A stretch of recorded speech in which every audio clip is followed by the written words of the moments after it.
This is the original articles. This is a larger book. This contains all my articles for the first 11 years after 9/11. And they are in chronological order. So if you read the articles in this book, you will understand exactly how my thesis developed. And I don't have these books with me, but if you'd like to get a copy of these books, you can talk to me after the event, and we can make arrangements to ship you the books, send you the books. And this is the little book that I came out with last summer, The War on Terror, the Plot to Rule the Middle East. And in this book, I revealed the common origin of these two operations, 9/11 and the War on Terror, and why 9/11 was done. 9/11 was blamed on Muslims in order to start the War on Terror. And behind the War on Terror, there was a strategic plan, a covert strategic plan that we're not told about, to redraw the map of the Middle East, which is why the United States is in Syria today, which is why American troops are across the Middle East and North Africa. But understanding the origin of this plan is crucial to comprehending the deception that has changed our world. The common origin is this. The 9/11 attacks and the War on Terror were both conceived by Israeli military intelligence. That's not Mossad, that's a group called Aman, A-M-A-N, in the 1970s, under the leadership of Menachem Begin, the father of terrorism. This is the man that was the founder of the Likud party, which rules Israel today. Since 1977, Israel has been under the control of this party for almost all the time. He's the founder of the Likud. His name is Menachem Begin. He was born in Russia, came to Palestine in 1942, became the leader of the Irgun in 1944, bombed the King David Hotel in 1946, committed the Deir Yassin massacre in 1948, in which an entire village of Palestinians was killed in order to put fear into the Palestinian population. He became the prime minister, created the Likud party in 1973, became prime minister in 1977, and promptly invaded Lebanon the next year in 1978. This is the emblem of the Irgun. It shows something called Eretz Israel, the land of Israel. This harkens back to this biblical notion that Israel has the own control of the land from the Nile River in Egypt to the Euphrates River over here in Iraq. And this group that Begin started was really an offshoot. It was a military offshoot of a party called the New Zionist Organization, headed by a guy named Vladimir Jabotinsky from Odessa. He was a Zionist extremist. He believed in an absolutely hard-line approach to Palestinians. He wrote an essay in 1923 called The Iron Wall, in which he said that the Israelis or the Jews will have to build a wall, an iron wall, separating them from the native population of Palestine. That wall was built shortly after 9/11. What's interesting is that Netanyahu's father was Jabotinsky's secretary in New York, and he became and Netanyahu's father became the head of this movement when Jabotinsky died in New York City in 1940. So you can understand the relationship between these two families, Menachem Begin, and Netanyahu. In 1974, when Begin was on his rise to power, he was interviewed by a British journalist and asked, how does it feel, in the light of all that's going on, to be the father of terrorism in the Middle East? He said, in the Middle East, he said, in all the world, putting on himself the mantle of being the father of terrorism in all the world. And he was not exaggerating.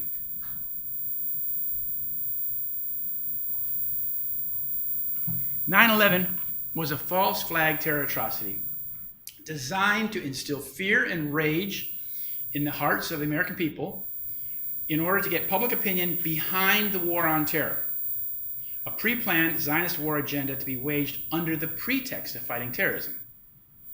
Starting the open-ended war on terror was the primary reason for the false flag terror attacks of 9/11. 9/11 was a policy coup that brought us the global war on terror and a series of disastrous and costly wars.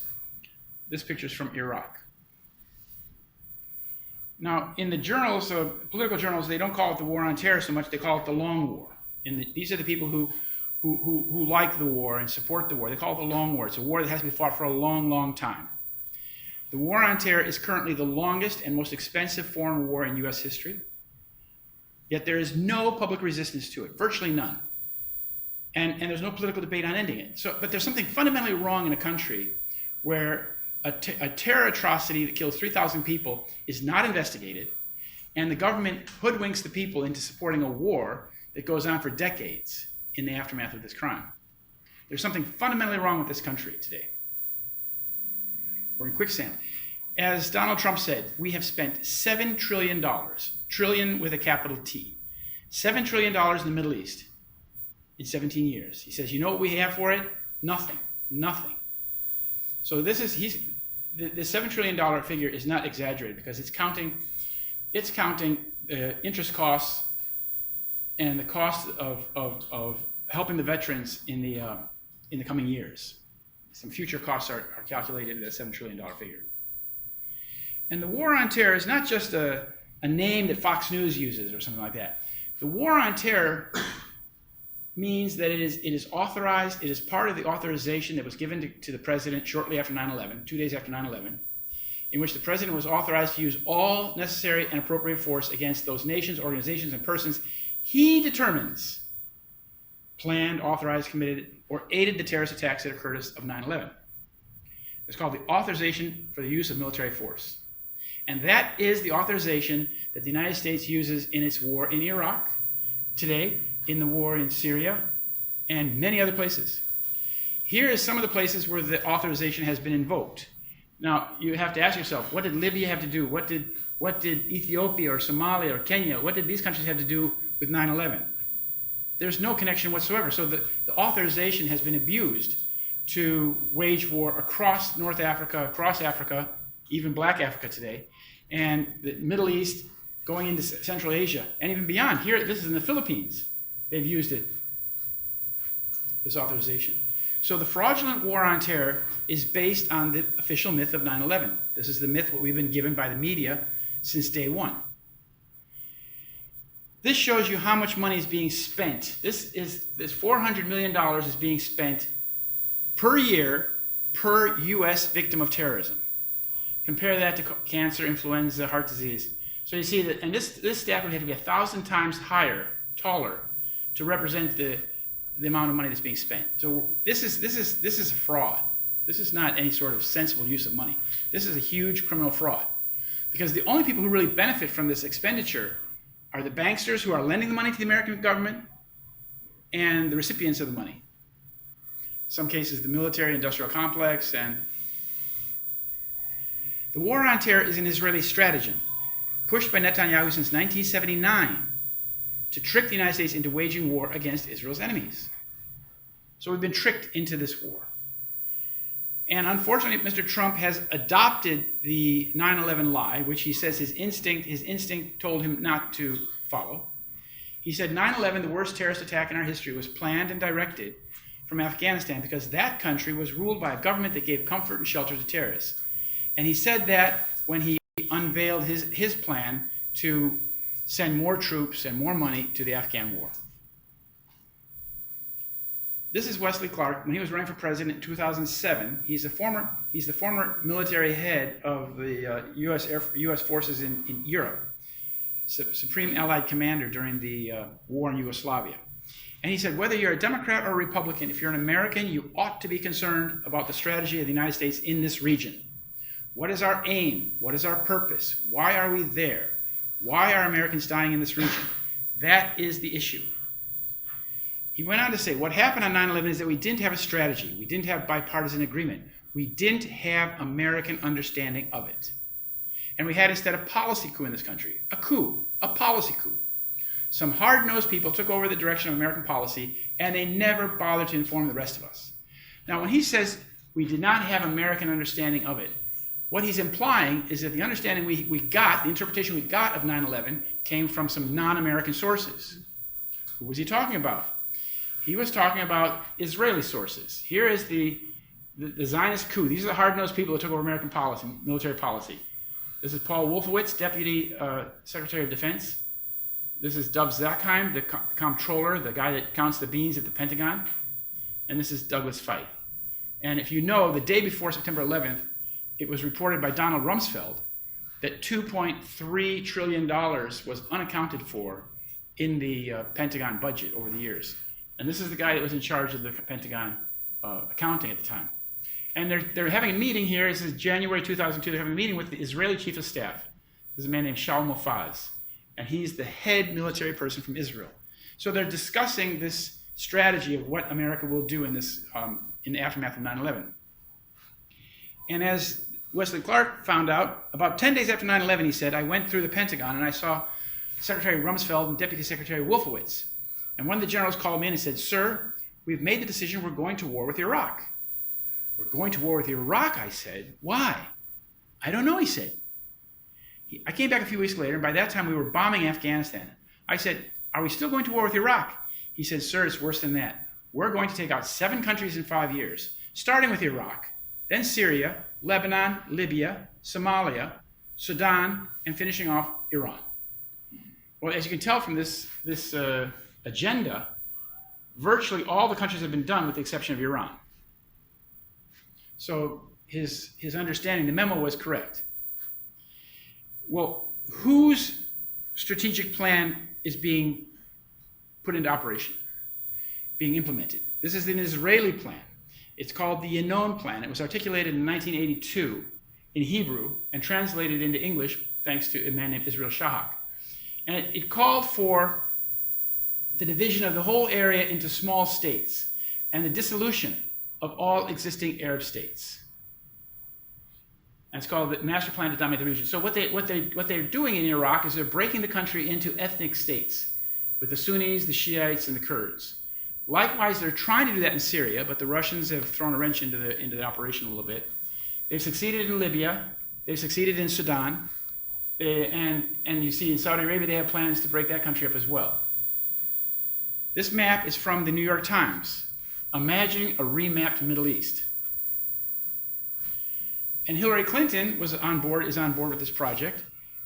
Some people point out that she has a very strange logo. It looks like twin towers with a plane going through it.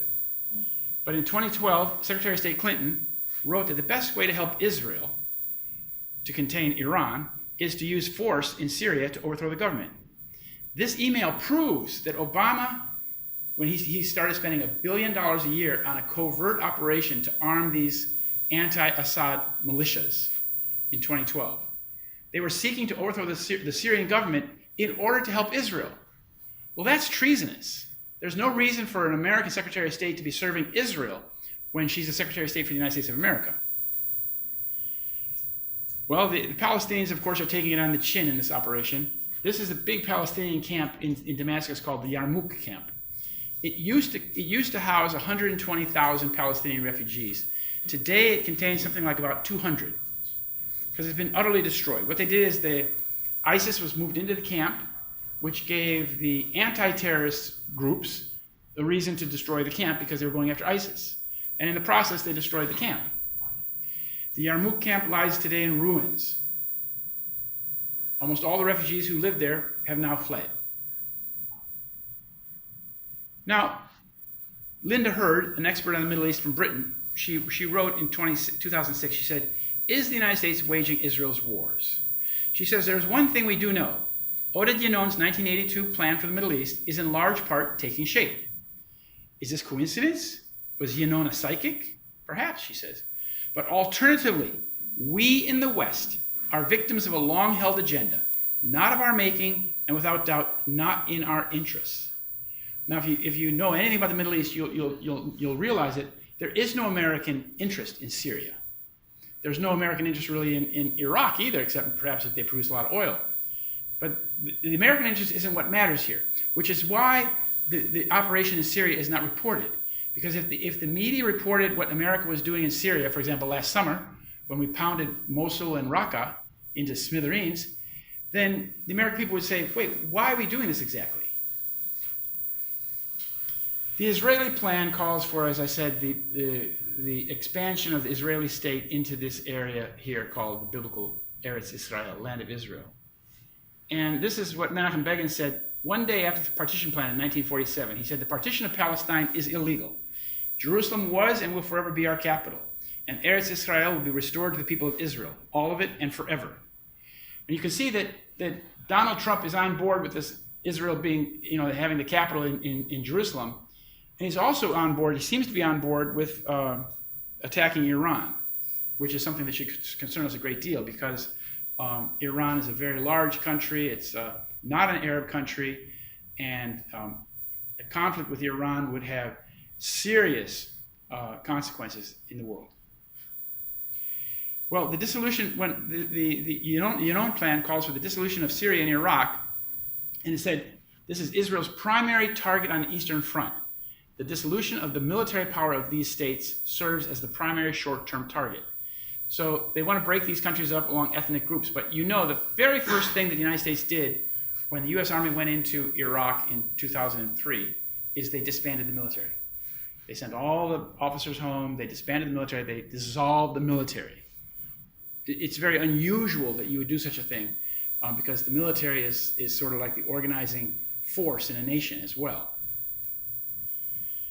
And in Iraq and Syria, the oil, a great deal of the oil lies in the northern part of the countries. And this is northern Iraq. The largest holder of the reserves in this area here, Kurdistan, is a company called Janel Energy, which is a Rothschild company. Kirkuk here is one of the biggest fields in the Middle East. Huge field here. And these are the cities, Mosul on the edge of this Kurdish area, and Raqqa on the edge. These are the two cities that the United States was involved with destroying last summer. Here's what Mosul looked like after the destruction of the great mosque of Al-Nuri, which was destroyed in the battle of, they pounded these towns into smithereens, almost like in the Old Testament. The destruction of these towns was incredible. This is Raqqa in Syria. At least half the city is totally destroyed in October 2017. And this destruction went on. They had American Marines bring their howitzers, and they were using these howitzers, just pounding, burning up the barrels. And yet this was not reported in the media at all in this country. It's like the American people were kept completely unaware of what was going on. Yet when the Syrians and the Russians were doing a similar operation in Aleppo, it was the #1 story day after day. How bad Russia's doing, what Russia's doing to the poor people of Aleppo. But when we were the ones doing it, mum was the word. Now, in the northern part of Iraq, that Kurdistan area where the Rothschilds own the oil, most of the oil, it was under the control of this man, Masoud Barzani. Masoud Barzani is very pro-Israel. He got that from his father. Here's his father, Mustafa Barzani, meeting with the head of the Mossad in 1966. And then his father went over there to Israel and met with Moshe Dayan, Minister of Defense at the time. And here you see during a rally in Erbil in Kurdistan for Kurdish independence, prior to their referendum they had last September, you see the Israeli flag flying right alongside with the Kurdish flag, because Israel is the main sponsor of Kurdish independence. Because the Israelis have always seen that by fomenting dissent between the non-Arab people in the Arab states, they could split the nations up, which is what their agenda is. So the U.S. was attacked, according to the New York Times, on September 11th. And since September 11th, the media has imposed on us, the public, a false narrative, a story, that radical Islamic terrorists were to blame for the destruction on 9/11. And as a result, we've gone to war with the Middle East. There's a great deal of anti-Islamic hostility in this country that's only going to grow because the American people who are deceived by the 9/11 myth believe that Muslims and Arabs did this to us, and therefore we are doing the right thing in attacking them. And the only way to liberate ourselves from this madness is to understand the true source of terrorism. That's obvious. If you're deceived, you're enslaved. What happened after 9/11 is that the government called it an act of war. And by calling it an act of war, it was very important because it shifted the responsibility for justice from a criminal investigation to the military. So that got the Department of Justice kind of like off the hook. They decided we would not investigate this. That was Michael Chertoff, who was responsible. We won't investigate the crime, clean up Wall Street, let's get Wall Street going again, and let's go to war with Iraq or Afghanistan. Well, Larry Johnson, who was the former deputy of counterterrorism at the State Department, about 2 weeks after 9/11, he said, these guys were extremely well organized. He said, these guys, he's talking about the 19 Arabs. He says they're zealots perhaps, but they're not really key members of the network. They were told what to do, what to prepare for. They were being led. He said, we don't have anything in history to compare with this. The only thing that comes close to it is a former Soviet intelligence operation.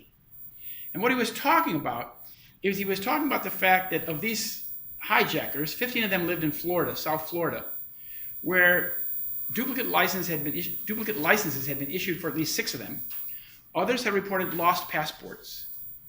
And when you understand this operation, it was reported in the Florida paper that one of these guys went in and got a license one day, and the very next day he called up, or somebody in his name called the DMV and said, I'm Muhammad Atta, or whoever, and I moved to a new apartment, and I'd like to get a new license with my new address on it. And the DMV said, okay, we'll send you a license to your new address. Just tear up the old one, will you please? And in this way, you had 2 licenses for the same name circulating in Florida for some of these guys. And the lost passport thing. This use of duplicate documents is a tactic that Israel uses to create false histories. Then we found from the BBC News a couple days after 9/11 that at least 7 of the hijackers were still alive. Their names, their photos had been used. They were among the 19 listed as being hijackers, but they were still alive. Well, and they said, somebody's using my identity, but I'm fine. So what Robert Mueller, who's now working, I think, against Trump, what he said in 2001, he said, we are currently working to determine whether these individuals came to the United States. When they came, they were using their real names or they changed their names for use with false identification. And then a year later, he said, there is no legal proof to prove the identities of the suicidal hijackers. So in this, you can understand that if these hijackers' identities were being stolen, and 7 of them are still alive, we're not quite getting the real story about what happened to those planes. Well, if you read this book called The Little Drummer Girl, which I'm sure this library has a copy of, if you read the book, you won't find it in the movie, one of the characters says, terror is theater. This is the Mossad talking to Diane Keaton in the movie. Terror is theater. Theater's a con trick. You know what that means? Con trick, you've been deceived. Because theater, all the terrorism that we see going around, most of it is false flag terrorism. Most of it is staged terrorism. And it's being done in order to affect us, public opinion. I went to Germany after 9/11 at Thanksgiving that year because I thought it'd be prudent, because I was writing stories in this paper in Washington, D.C. about how we were not being given the truth about 9/11, but based on this false narrative, we were being taken to war. And I thought it would be prudent to go to someplace a little bit cooler. So I went to Berlin for a while. And I spoke to these guys who were former heads of intelligence in Germany, and they were very sober. This guy, Eckhard Vertebach, told me that the deathly precision and magnitude of planning behind 9/11 would have needed years of planning. And it could not have been done by a loose group of terrorists like the ones supposedly led by Mohammed Atta. Many people would have been involved in the planning, and he said the absence of leaks is a good indication that the attacks were state-organized actions. So again, what state is he talking about? What state was organizing this? The United States of America? The United States of America was attacking itself? I don't think so. This is the Israeli connection to 9/11. I'm going to talk about a few of the key connections of Israel to 9/11. Before Israel even became a state in 1948, the Joint Chiefs of Staff did 13 papers about how a new Jewish state, a Zionist state, how that would affect the American military. And in the 13th paper they wrote, on March 1948, they wrote that the Zionist strategy will seek to involve the United States in a continuously widening and deepening series of operations intended to secure maximum Jewish objectives. And those Jewish objectives were, 2 of them, one is the expansion of Eretz Israel into Jordan, Lebanon, and Syria, and the establishment of Jewish military and economic hegemony over the entire Middle East. And that is what we're actually doing. We're fulfilling this. The Joint Chiefs of Staff knew before Israel even became a state. So it should be no surprise to the military brass in this country why what's going on. This is a short list of Zionist terrorism before the state of Israel even became a state. Lehi refers to the gang called the Stern Gang, which was headed by Yitzhak Shamir. Lehi assassinated the British minister Lord Moyne in Egypt. Lehi sent letter bombs to British officials, including the foreign minister, Bevin. Irgun bombed the King David Hotel in 1946, killing 93 people. Irgun placed bombs in the Colonial Office in London. Lehi sent letter bombs to the Truman White House in Washington, D.C. Haganah and Irgun bombed the Semiramis Hotel in Jerusalem. And Irgun and Lehi massacred the entire Palestinian village of Deir Yassin, near Jerusalem. This is a photograph of the bombing of the King David Hotel in 1946. And Menachem Begin was the person who oversaw this operation. Then a couple months later, the Irgun bombed the British embassy in Rome. And in 1948, Yitzhak Shamir again, the Lehi gang, they murdered this man here, Count Folke Bernadotte. I think he was the king's cousin, the king's uncle or something like that, from the Bernadotte family of Stockholm. And this guy, Yitzhak Shamir, they killed Bernadotte because Bernadotte was trying to find a way that the Israelis and Palestinians could live together following the partition of Palestine and the war that broke out. And what Bernadotte wanted and demanded was that the Palestinians be allowed to go back, that the refugees be allowed to go back to their homes and land, and that Jerusalem would be a separate city belonging to neither side. This was anathema to the Jewish hardliners like Shamir, and they murdered him, Bonnie and Clyde style. Machine gunned him in the back of his car when he was coming from the airport in Jerusalem.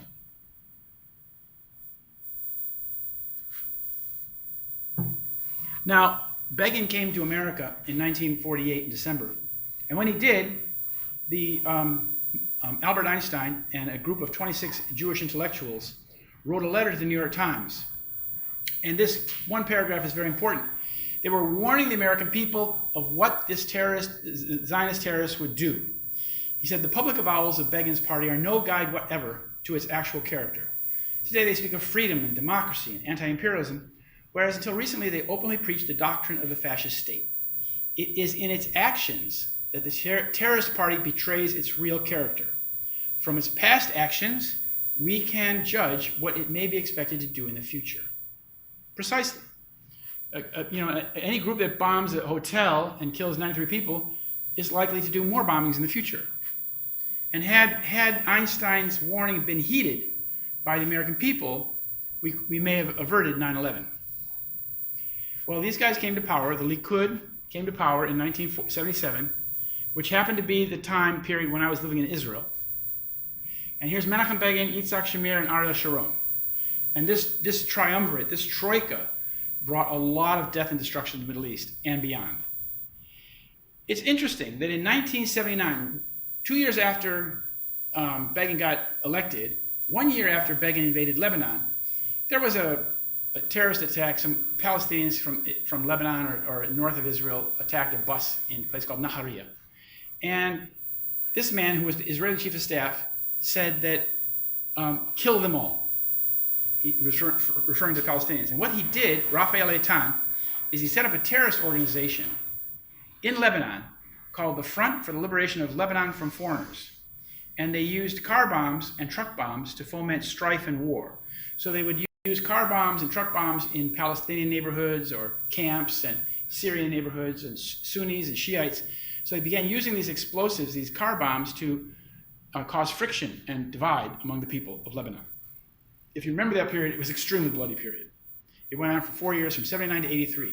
But the bombing was all being done by Israel, and was being blamed on Sunnis or Shiites. This is exactly what happened in Baghdad and in Iraq in the last 10 years. Same thing. And this is coming from a book, an Israeli book called Rise and Kill First by Ronen Bergman.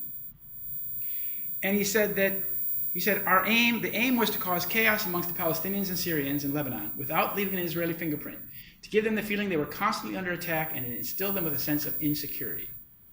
So they did this in Lebanon. They did it in Israel before. They've done it in Lebanon. They did it in Iraq. And they've done it to the world after 9/11 on a global scale. If you remember, in the years after 9/11, there were major terrorist attacks in places like Bali, Madrid, London, etc., etc.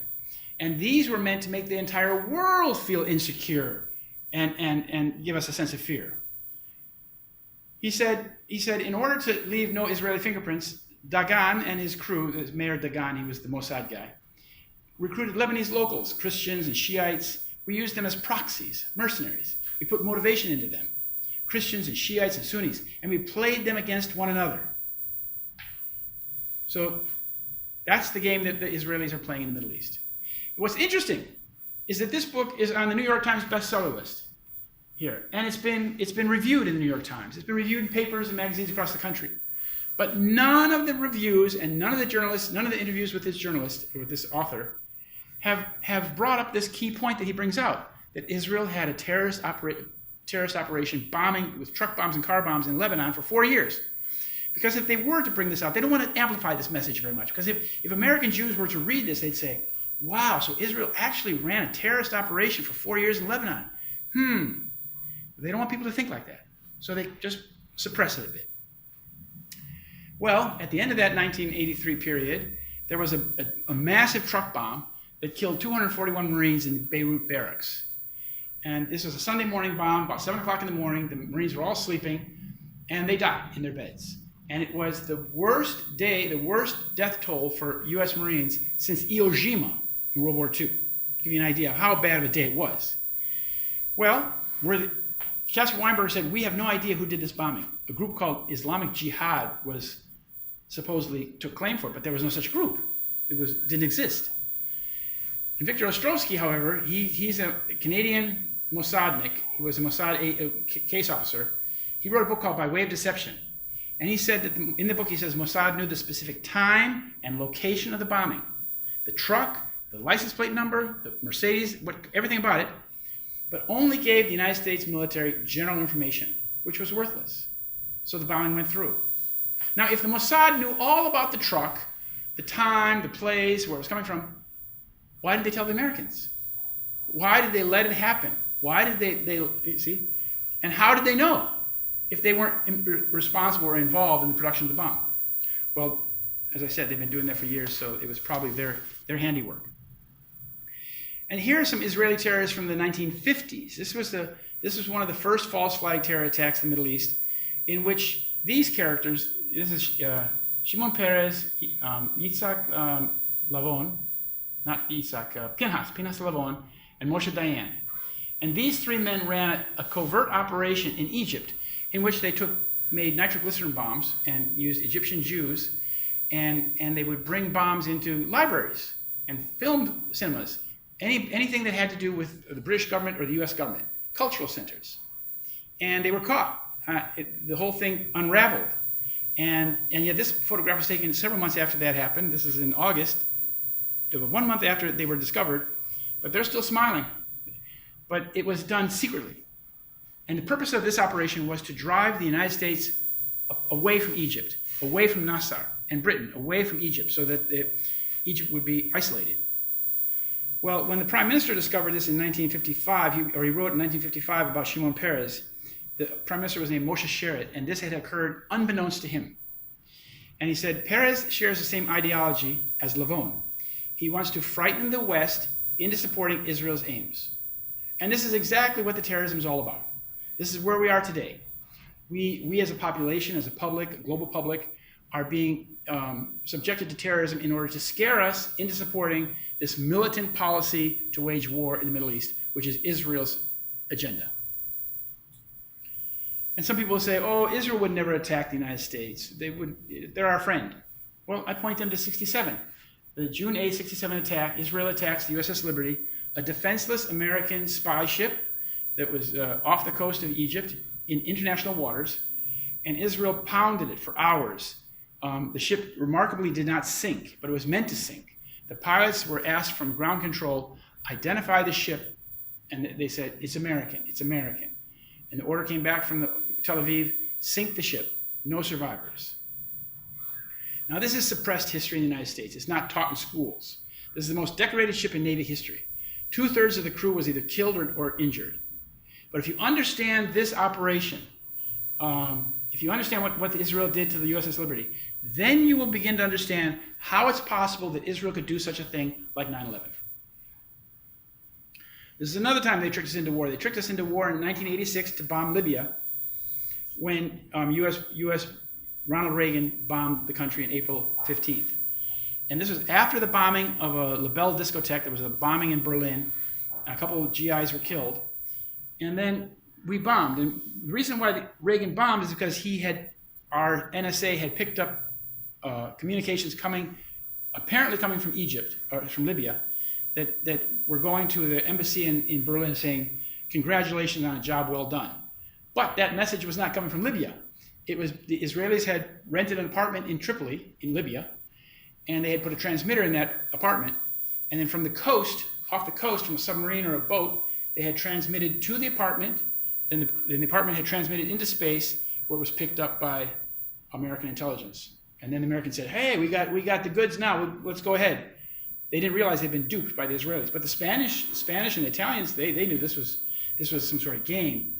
But Ronald Reagan fell for it, and we pounded Libya at that time. The war on terror, the evolution of an Israeli stratagem.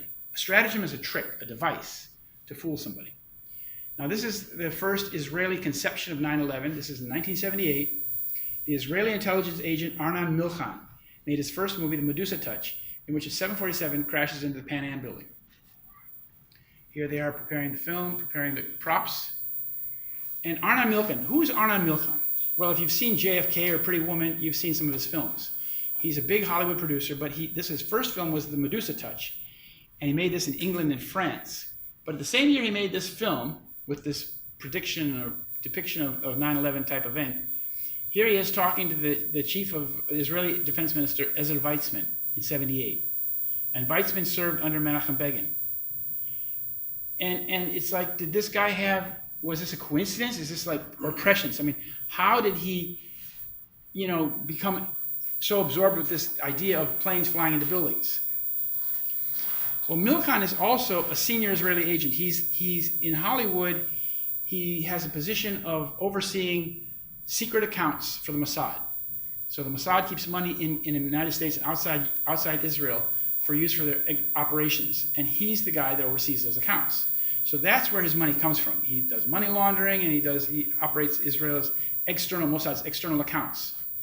And he's a very close friend. He was drafted into this position by this man, Shimon Peres. And this guy here is the current Prime Minister of Israel. He worked for Milchan in the 1980s when Milchan was caught smuggling nuclear triggers to Israel, 850 nuclear triggers. That's the Milko smuggling operation. Milchan himself was not indicted in this operation. His minions were, his employees. And this guy is listed as being one of his main agents in Israel during this time period. So when this guy talks about preventing Iran from becoming nuclear, etc., he is one of the biggest nuclear smugglers in history. And then they made, in the year 2000, Milchan's business partner, Rupert Murdoch, the man who owns Fox News, made this program on TV called The Lone Gunman, which aired 6 months before 9/11, in which a Boeing passenger aircraft is flown into the World Trade Center. This is actually the World Trade Center. They photographed this part at night using helicopters. So this is not a prop. This is the World Trade Center. And then in 1979, that's 1 year later, the head of Israeli intelligence predicted 9/11. He said that Arabs would attack the tallest building in New York City. He made the prediction to this man here, Michael Evans, a Jewish Christian evangelist from Texas, who's obviously quite close to Menachem Begin. And in 1979, Issa Harel predicted to this man that Arabs would attack the tallest buildings in New York City, 22 years before 9/11. And this is his prediction. Michael Evans asked, do you think terrorism will come to America? If so, where and why? Issa Harel said, and this is the man who founded the Mossad. This is the founding father of Mossad and Shin Bet, domestic intelligence in Israel and foreign intelligence. He said, I fear it will come to you in America. America has the power but not the will to fight terrorism. The terrorists have the will but not the power to fight America, but that could all change with time. Arab oil money buys more than tents. As to where, Harel continued, New York City is a symbol of freedom and capitalism. It's likely they will strike the Empire State Building, your tallest building and symbol of your power. Now, it's amazing that Israeli intelligence and high-level Israeli agents were already predicting this 9/11 attack, 22 years before 9/11, and saying that Arabs would do it. So, it's like they're putting the idea out there. They're starting to let the idea be known that this could happen. Then in 1979, this guy, Bibi Netanyahu, came back to Israel. He had been working for a Boston consulting group, a Rothschild company in Boston. And he went back to Israel, and he founded something with his father called the Netanyahu Institute. That's his father.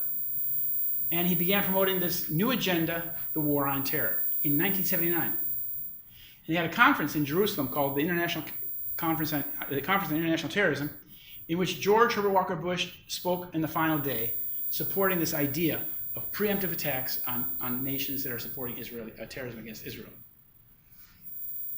And Netanyahu then made a career for the next 20 years pushing this idea. He wrote these books, Terrorism, How the West Can Win, Fighting Terrorism, and other books like International Terrorism, Challenge and Response. Often these books were just the speeches given at these conferences that they gave, and one in 84 in Washington, D.C., one in 79 in Jerusalem. But he began pushing the idea that Israel is attacked by terrorists only because it's a Western nation.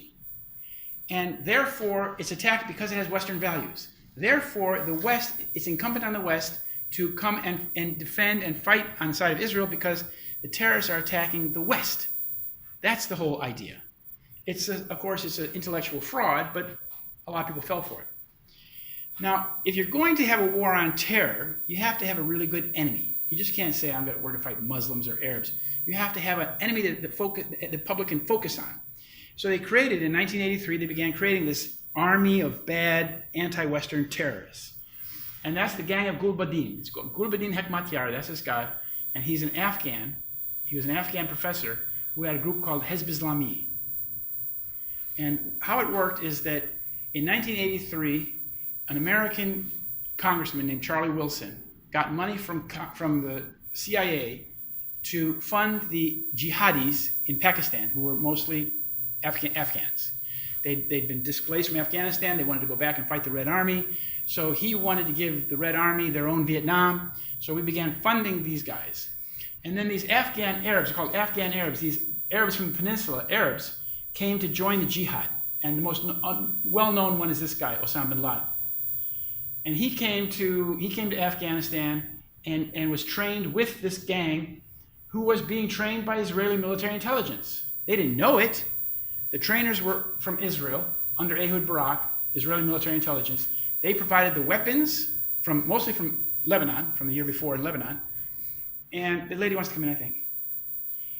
And they trained them because Israel has a lot of agents who speak fluent Arabic, and who they come from these countries, so they can very well appear to be Arabs. And they train these guys in the skills of terrorism, how to make bicycle bombs and car bombs and etc. And Gulbuddin Hekmatyar and Osama bin Laden became very good friends in 1984, began working together. This is Charlie Wilson, and Charlie Wilson was doing this at the behest of his Israeli handler, the head of the Mossad in Washington, D.C. And Charlie Wilson was a Zionist to start with, a good Texas Zionist, and he thought that we should support these jihadis against the Red Army. It's a good thing to do. And as I said, the Israelis provided the weapons and the trainers. But the question is, why would the CIA and the Israelis, why would they train and arm the most anti-Western group in Pakistan? This group was extremely anti-Western, headed by Gulbuddin Hekmatyar here. Why would we be arming this group? Because what we were really doing, what the CIA and what the Israelis were doing, is they were creating the enemy. They were creating the enemy for the future war on terror. And here's the Israeli head of the Israeli Mossad in Washington. He was the handler of this guy. And you can read about it in the book, Charlie Wilson's War. You won't see it in the movie, of course. They leave the best parts out of the movies. And it says that Rafia, this Israeli, always acted as if he owned Wilson's congressional office. One of the staffers kept a list of people he needed to lobby. He would use the phones, give projects to the staff, and call on Charlie to intervene whenever he needed him. And when Charlie went to Israel, as he often did, Rafia would determine who he would meet and where he would go. And they succeeded in getting the dictator of Pakistan to go along with this. The Pakistani leader knew that Israel was training these guys, and he accepted it. And the first trainer of Osama bin Laden is this man, Ali Muhammad, a Hebrew-speaking double agent. Well, where did Ali Muhammad learn Hebrew? He's an Egyptian. Well, he obviously learned Hebrew by working for the Mossad.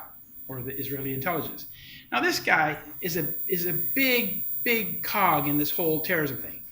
He set up the cell that bombed the U.S. embassies in Africa. He trained the men who were responsible for bombing the World Trade Center in 1993 and killing Rabbi Kahana. That was a murder in New York. And he was put in jail in a federal penitentiary in this country for his role in the bombing of the... He set up the cell that bombed the embassies in Tanzania and Kenya, wherever it was. And yet he was put in a federal prison in this country from which he disappeared without a trace. Now, how does somebody disappear without a trace from a federal penitentiary? With a little help. And these guys are cutouts. This is not real people here, these guys. This is the three musketeers here, the three stooges. Gulbuddin's gang became Al-Qaeda. In 1994, after they lost Saudi support and Pakistani support, the remainder of this party of Islam, Hizb Islami, merged into Al-Qaeda and Taliban. So these guys then became Al-Qaeda and the Arabs that they had with them. Al-Qaeda is only really meaning a list, the list of the people who were trained in this program. That's what it really means. It's the list of the people, the names. So all the Afghan Arabs, all the Arabs that they trained in this terrorism program became Al-Qaeda, were Al-Qaeda. So then in 1987, a few years later, the Israeli Mossad got the security contract for anti-terrorism at the World Trade Center in New York City. A company called Atwell Security, owned by Shaul Eisenberg, a big Israeli Mossad guy in China, and run by senior Mossad agents, they got the security contract for the World Trade Center in 1987. And the guy that was the head of the company was this fella, Avraham Shalom Ben-Dor, who was the head of Shin Bet. And he had been involved in a murder of Palestinians in 1984.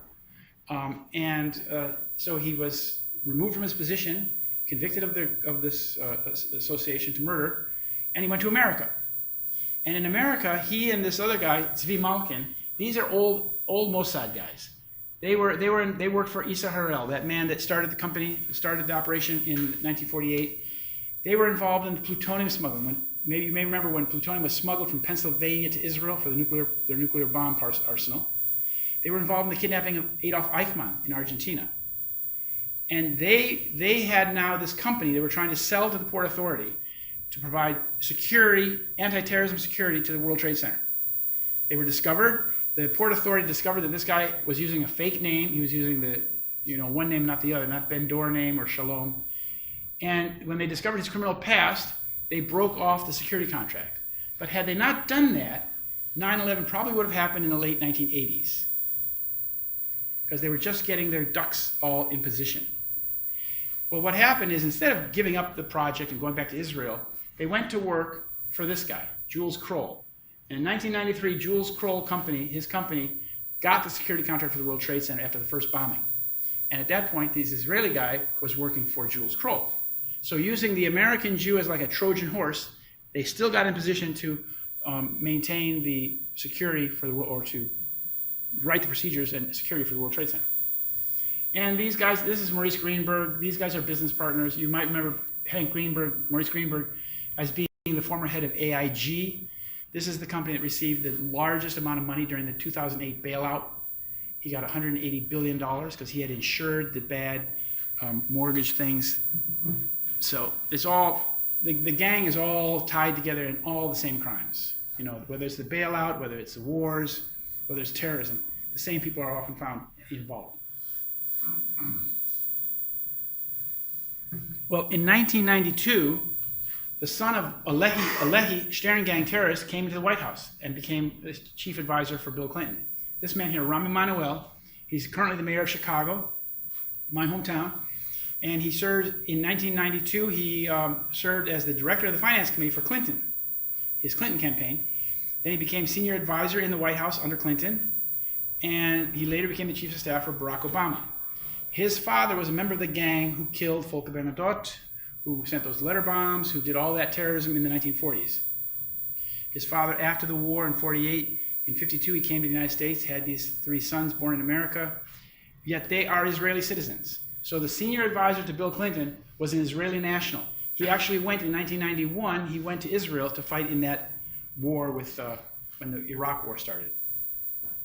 In 1993, the Zionists prosecuted the first bombing of the World Trade Center in 1993. Michael Chertoff was the attorney for the District of New Jersey who oversaw the prosecution.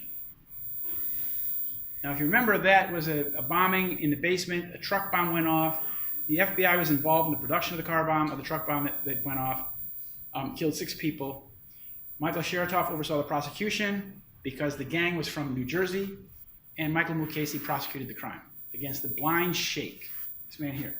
Now, this was basically an FBI sting operation. The FBI built the vehicle, built the bomb, oversaw it, knew all about it. And this man here was an Egyptian colonel, Ahmad Salem, this guy here. And he was paid $1 million for his testimony in the trial, in which the people that he brought along with him here, like this guy, were indicted. This guy, this blind sheikh, didn't bomb the World Trade Center, but he was found indictable because he had said something on a wire, you know, and he could be construed to be involved. And this guy was put in he got his $1 million, and then he went into something called the Witness Protection Program, where you get a new identity and maybe a face job, and you're free in San Diego.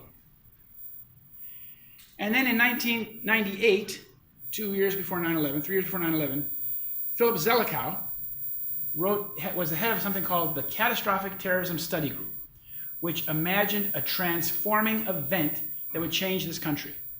And they said, you know, this kind of thing, catastrophic terrorism, has moved from a far-fetched horror to a contingency that could happen next month. And Ashton Carter, John Deutsch, and Philip Zelikow wrote this paper that went into this magazine, Foreign Affairs, which is a CFR publication. And this is like read by the intelligentsia in Washington. And it told them that catastrophic terrorism might happen, and when it does happen, this is what you should do. So they were drawing up the plan how to respond to catastrophic terrorism when it happens. Just so happens that these are the two guys, Ashton Carter and John Deutsch, who worked on this paper, and they worked for a company called Global Technology Partners, an exclusive affiliate of Rothschild North America. I'm just pointing out that involved in this at every step of the way, you will find the fingerprints of the Rothschilds involved in this crime as well. And the Rothschilds are important because they're like this banking family in Europe that basically underwrote the creation state of Israel. They built the first settlements, the first towns, the first 30 settlements.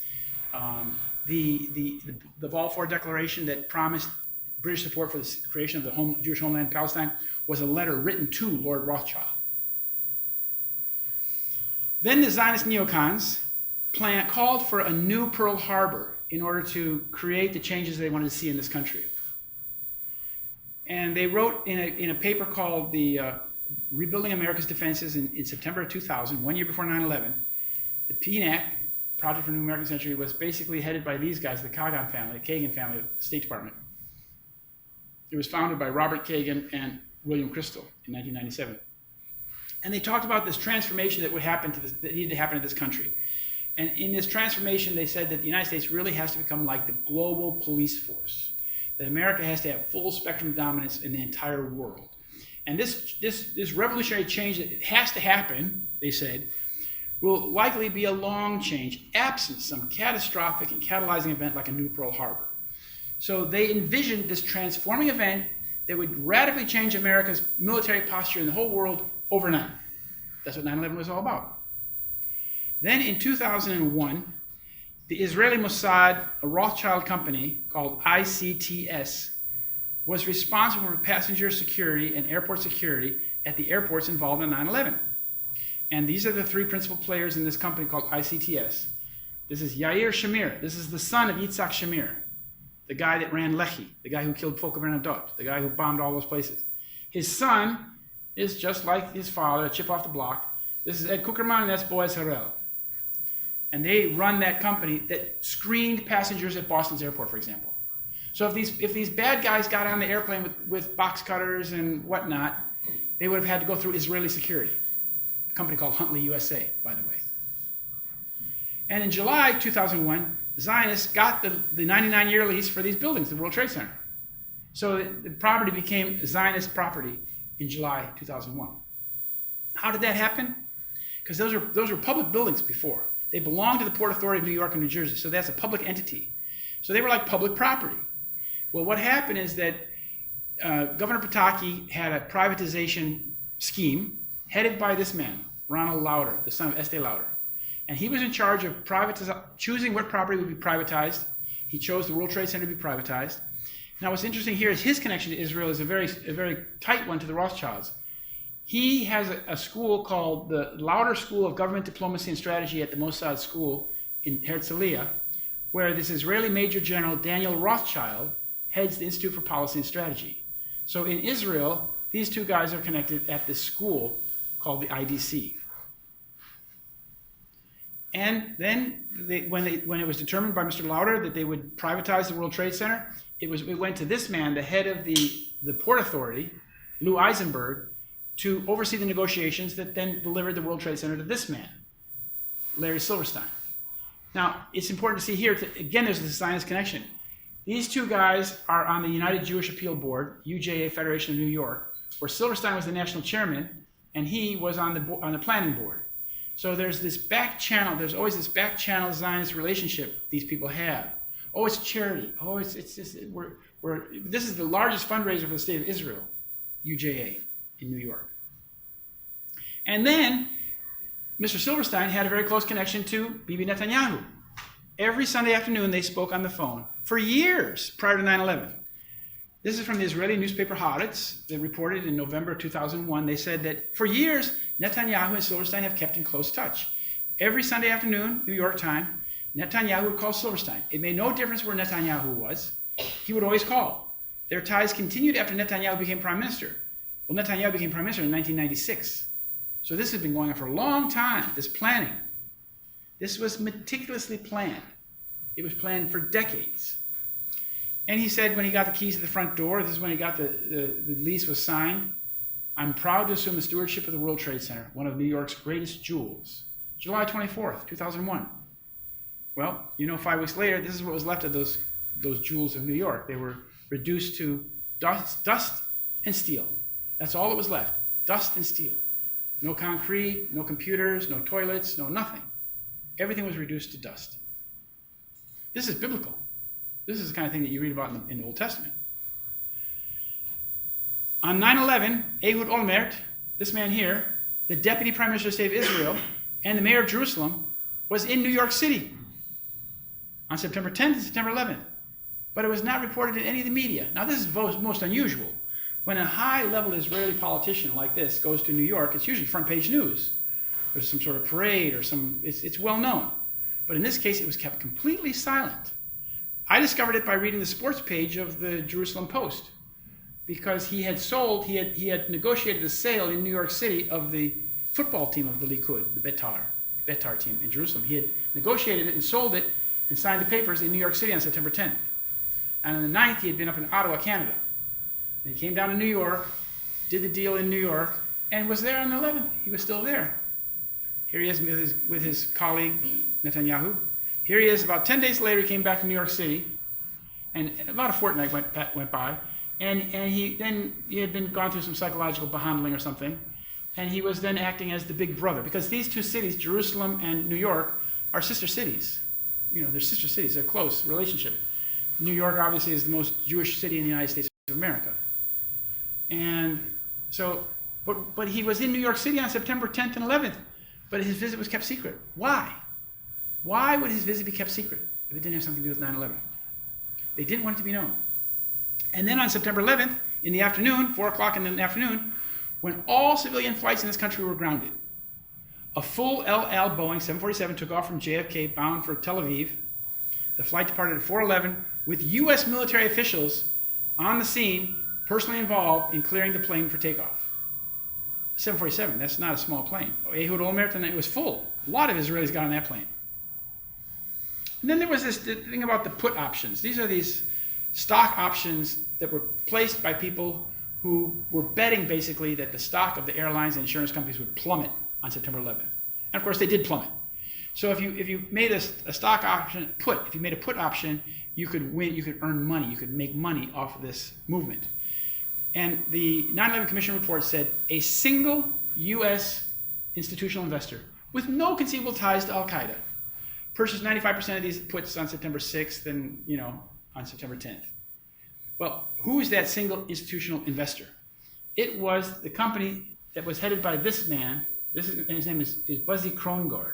But Krongard is a fake, kind of like a fake Danish name. He's really not Krongard. He's some Krinsky or something. He's from Poland, a Jewish guy from Poland. But he wants to present himself as he was executive director of the CIA, he was the person who oversaw day-to-day operations of the CIA, what the CIA actually does. Not the guy tenant at the top who's just like window dressing. This is the guy that ran the CIA. A Jewish guy from Polish background who puts himself over as a Dane or whatever. And his firm was the firm that bought the put options. It was headed until 1998 by Buzzy Krongard, executive director of the CIA. Krongard had been chairman of Alex Brown, an investment banking firm with ties to Israeli military intelligence, and Yair Shamir's company Cytex. Again, Yair Shamir pops up. Yair Shamir runs throughout the 9/11 saga like a red thread. And this is from the Independent. This is not me saying this is from the Independent, and that's from the 9/11 Commission report. And here's the relationship of Alvin Krongard to the Rothschilds. I thought I'd just put that in there. Here's Buzzy Krongard. Here's his wife, his Shiksa wife from Iowa. And here is the Rothschild Asset Management. Rothschild Asset Management. She works for them. Then there's the thing about the 4,000 Israelis that didn't go to work that day. This is from the Jerusalem Post, September 12th. They wrote that the foreign ministry in Jerusalem received the names of 4,000 Israelis who were believed to have been in the areas of the World Trade Center and the Pentagon at the time of the attack. Now, of these 4,000 Israelis, 3 died. And there was a warning message that went out on an instant messaging service that Israelis owned, called Odigo. And we know from This Is Haaretz newspaper, that Odigo instant messaging service said that two of its workers in Israel had received these messages 2 hours before the World Trade Center attacks, predicting the attack would happen. And the vice president of the company in Israel said that the warning was precise to the minute, basically saying that at 8:45 you don't want to be at the World Trade Center. And these messages could be sent out. You could use what's called a buddy finder. That had a feature called buddy finder. So you could say, I want to send this message to everybody who speaks Hebrew, is an Israeli, So you choose these parameters, and message goes out to the whole bunch of people. You don't have to choose them individually. So apparently a lot of people got the message. Hebrew-speaking people, Israelis, got the message. Don't go to work today. Avoid the World Trade Center. Something terrible is going to happen there. And they avoided it. Then there were these 5 dancing Israelis. These guys were at noon on 9/11. As I was driving away from New York City, I was in Pennsylvania already with my family. We were retreating to Chicago. There was a report, Ted Koppel came on and said that the FBI is looking for 5 Middle Eastern men who were seen celebrating and videotaping the World Trade Center attacks. I turned to Helly and I said, they could be Israeli. Israel's part of the Middle East. And lo and behold, the next day it was reported in the paper in New Jersey, Bergen Record, that they were Israeli. These 5 guys. And these 2 are Mossad agents, the Kurtzberg brothers. These 3 are not Mossad, but they were working with these guys. And they worked with a fake moving company called Urban Moving Systems. And they parked their vehicle, their moving van, in New Jersey with a good view of the World Trade Center. And they began filming before the first plane struck. Before the first plane struck, they filmed. And they were there for both attacks. And they were high-fiving, and they were clicking their lighters and getting pictures of them in front. When you click a lighter or high-five, it's an indication that you were celebrating. It's good. We achieved something. And the company they worked for was revealed in the Forward newspaper of America, New York, that it was a Mossad front company that was tied into the 9/11 attacks. It was not really a moving company at all. It was a fake moving company. And the guys were held in Brooklyn lockup for about 60 days or so. Then they were allowed by our Mr. Sheratoff, they were allowed to go back to Israel on visa violations. And they went back on TV in Israel, and this guy said, our purpose was to document the event. And they had this truck, Urban Moving Systems had this truck, one of their moving vehicles, that had a picture of the World Trade Center on the side with a plane flying into it.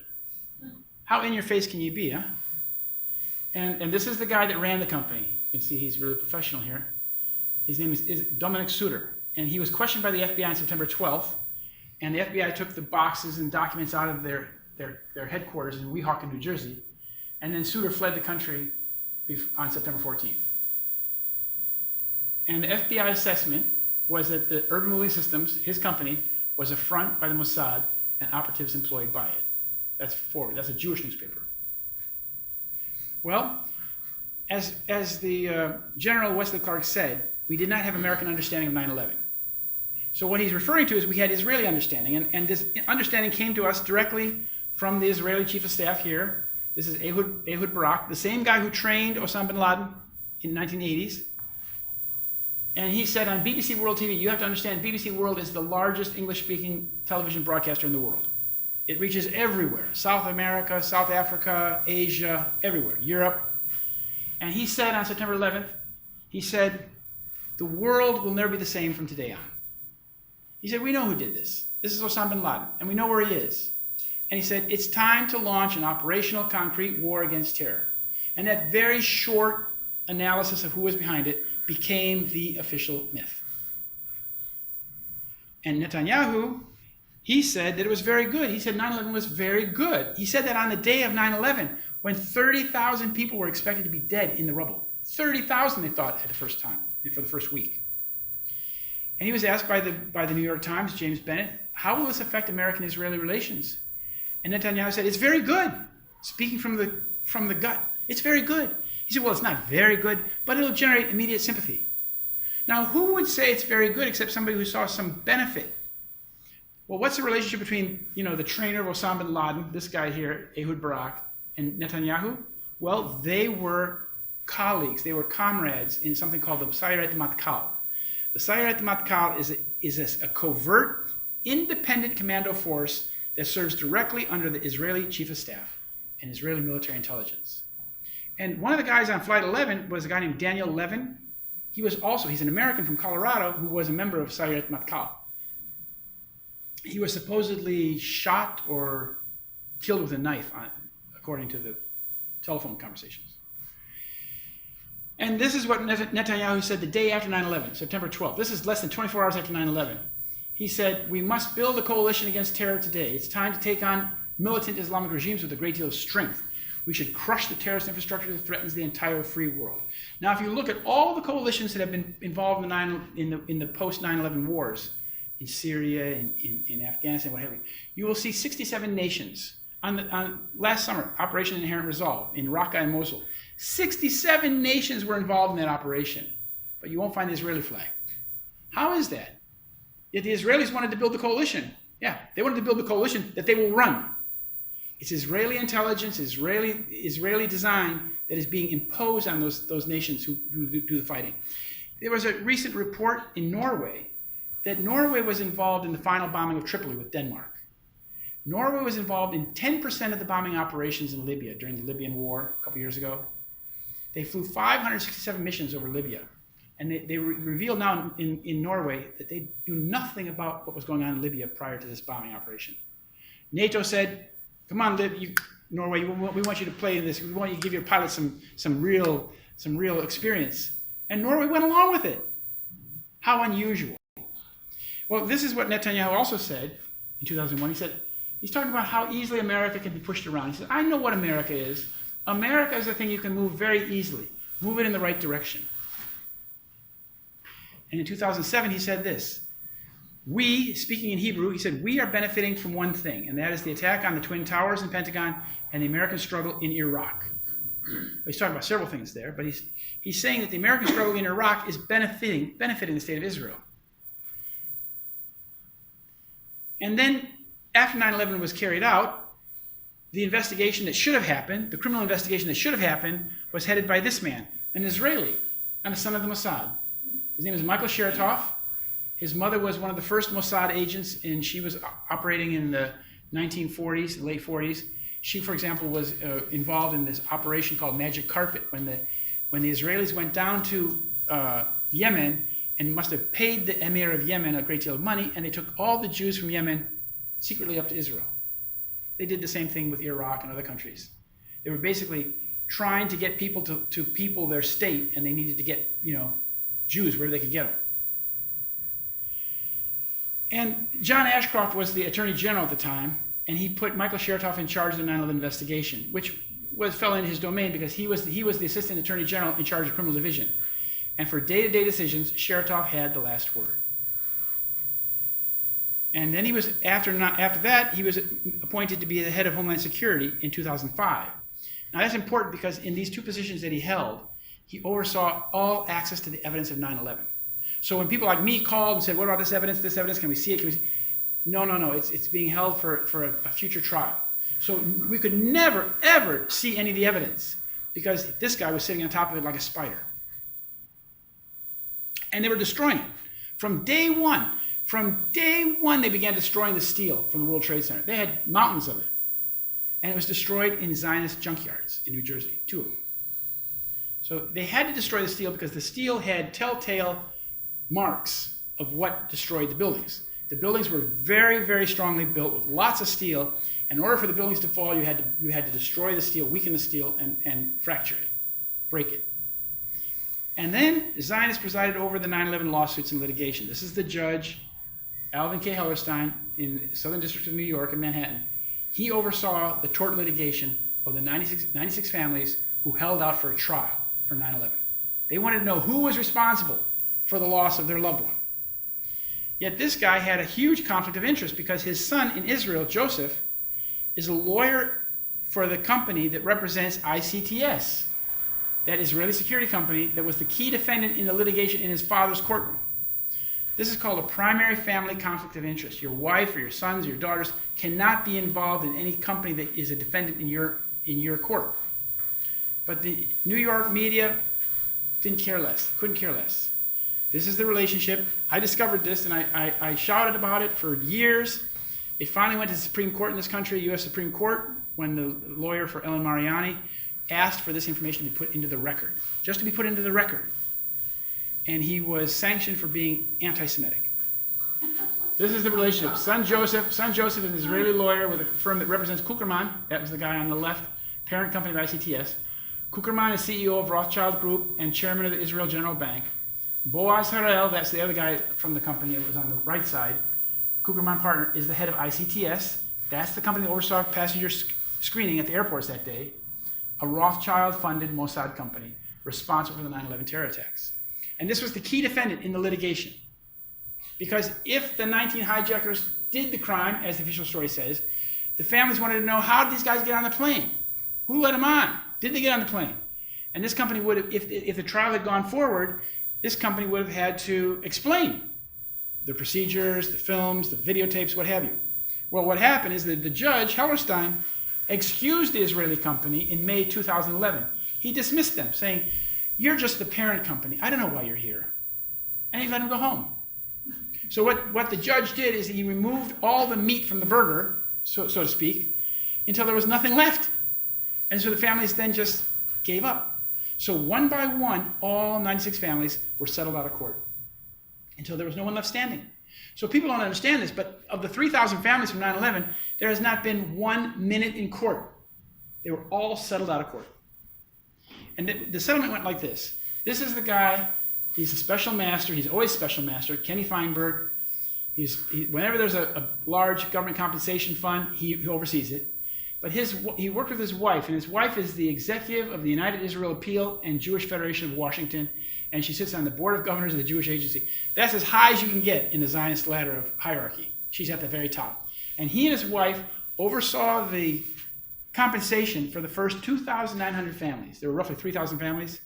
So they were all given money, and when they got their settlement, they had to sign on the dotted line. Any future litigation, no, can't do it. And you can't speak about how much you got. You can't speak about the terms of the contract or anything. Mum's the word. So they were silenced. And if they violate that, they'll lose the money to be prosecuted. And then for the last 96 families, they were overseen by this woman, special mediator Sheila Birnbaum. Now, Birnbaum is a partner of Skadden Arps, a law firm with very close ties to Israel. And she arranged the out-of-court settlements for the 96 families who refused the compensation from this guy. But the point is that all the families eventually were settled out of court. And then the Zionists controlled the myth. the legacy. This is the place in New York City, Ground Zero, where some of you may have been, but this is where school buses come every day, big yellow school buses, and kids get marched around and they say, this is where the Muslims attacked us. This is what they did on 9/11. This is what Osama bin Laden did. And they go through the memorial, the museum. There's a museum there, and then there's a very offensive shopping mall, high-end shopping mall. It's a very strange place. But this was built by the Israelis. I'll explain that in a second. But the interpretation of 9/11 was given to us by, again, another Zionist, Zelikow, Philip Zelikow here. He was the executive director of this thing called the 9/11 Commission Report, which was basically meant to be the book that you take home and say, this is what happened on 9/11. And he completed the outline of the 9/11 Commission Report before the staff even began working on the project. He came with the titles, the subtitles, the footnotes, everything ready to go, and then he just picked the information that he needed to bolster his report, bolster his myth. Now this guy, his specialty is, he's a very high-level guy in administration, he was, but in college, his thesis was on the creation and maintenance of public myth. So he knew about how you need to create a myth that people will accept and then live with. And yet the people who worked on the report, who actually were part of the commission, like John Farmer, senior counsel, it said here that 6 out of the 10 9/11 commissioners have gone on record since to admit that it was a government cover-up, that there was a U.S. government cover-up. He said what the government and military officials told Congress, the commission, the media, and the public about who knew what when was almost entirely and inexplicably untrue. And these are the two co-chairmen. Thomas Keane on the left said, to this day, we don't know why NORAD was the air defense system with the Air Force in Canada. Why NORAD told us what they told us, it was just so far from the truth. And here's then the Israelis building the 9/11 memorial. This fellow here is the architect and the Israeli architect and designer of this memorial at the World Trade Center. And his name is Michael Arad. And he designed the memorial. He's the son of Moshe Arad, who was the former Israeli ambassador to the United States. I think Moshe Arad was the ambassador back in the 1980s when Israel was bombing Lebanon. And then for 17 years, the media in this country has pushed a false narrative about 9/11 and the war on terror, all the while suppressing any real evidence that disproves the official myth. And there's a lot of that. In my books 9/11, you can read about all this material that's been censored. But most importantly, the most obvious thing is the molten iron. The molten iron that poured off the South Tower for 7 minutes before it fell. The molten iron that was found in the basements of the World Trade Center at the bedrock of Manhattan. In all 3 towers that fell, they found pools of molten iron. And in the dust of the World Trade Center, in the dust that rolled through the streets, it was like a volcanic flow because it contained tiny droplets of molten iron. It was very hot. But the New York Times and the media have taken basically a supine position on 9/11 truth. This is written 3 years. This is the New York Times lead editorial on September 11, 2004. And they say, in the 3 years since 9/11, we've begun to understand that it's possible to know what happened without knowing what happened. End of sentence, end of story. That's how the media treats us. You don't need to know what happened on 9/11. This is the public knowledge. You don't really need to have any public knowledge of 9/11. Likewise, the same with the war on terror. The men that come back from Afghanistan and Iraq, you may not know this, but they also signed gag orders that they're not allowed to talk about what they did in our battles over there in the Middle East. Well, if the government and media are lying to us about 9/11, it means that they are controlled by the same people who carried out 9/11. This is our political predicament in a nutshell. The people who carried out 9/11 control the government and the media to the point that they will cover up what really happened. And I said there's something fundamentally wrong with a country that allows something like 9/11 to happen. 3,000 people to be killed in broad daylight, and there's no investigation, and then based on a false narrative, we're taken into war, where we remain for 17 years. There is something very seriously wrong in this country today. Now I'm going to just in review the 6 crucial elements of Zionist control of 9/11. I want to point out that this symbol, this hexagram symbol, was chosen as the Zionist symbol at the first Zionist Congress in Basel in 1897. This is not a Jewish symbol. This is a symbol of the Rothschilds and of the Zionist operation, the Zionist organization. First, you have law enforcement. You control the criminal investigation, you control access to the evidence, and you control the prosecution. As you probably know, there was no investigation. There was basically a cover-up. There was a non-investigation. The evidence was destroyed, and there was no prosecution. That was all headed by Michael Chertoff, son of the Mossad. He was the person responsible for all of those three things. Then you have the interpretation of the event and the mass media. They control the narrative, the story. They control the saga, the myth that we're given, and public understanding of 9/11. And that went through the media, obviously, and by Philip Zelikow, who was the myth maker who wrote the report, the 9/11 Commission report. He's the same guy who wrote that thing about catastrophic terrorism in 1998, written by guess who? Yikes! And then the third point is litigation.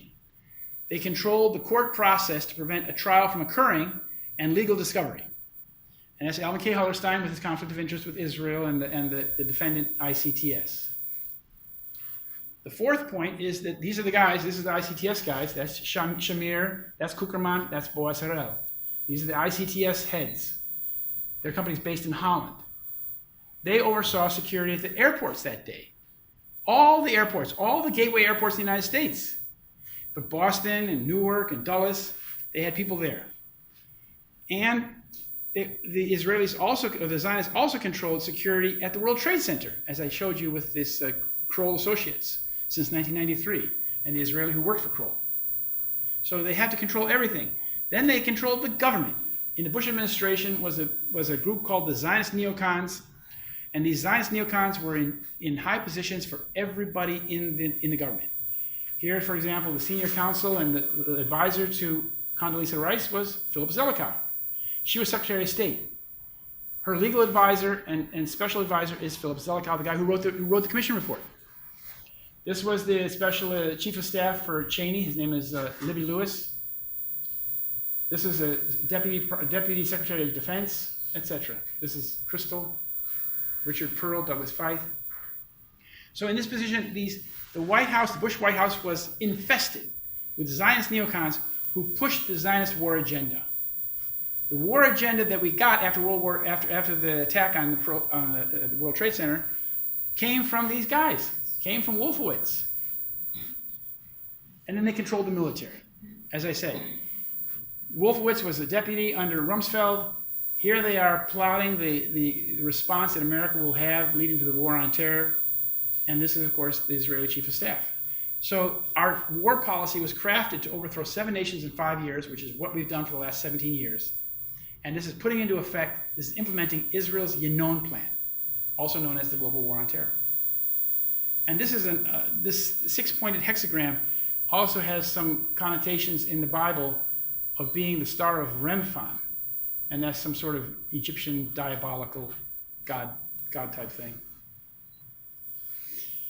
And this is toward the end. This is Dr. Alan Saprosky, who wrote the introduction for my little book, The War on Terror. He wrote in 2009, he was the former director of studies at the U.S. Army War College.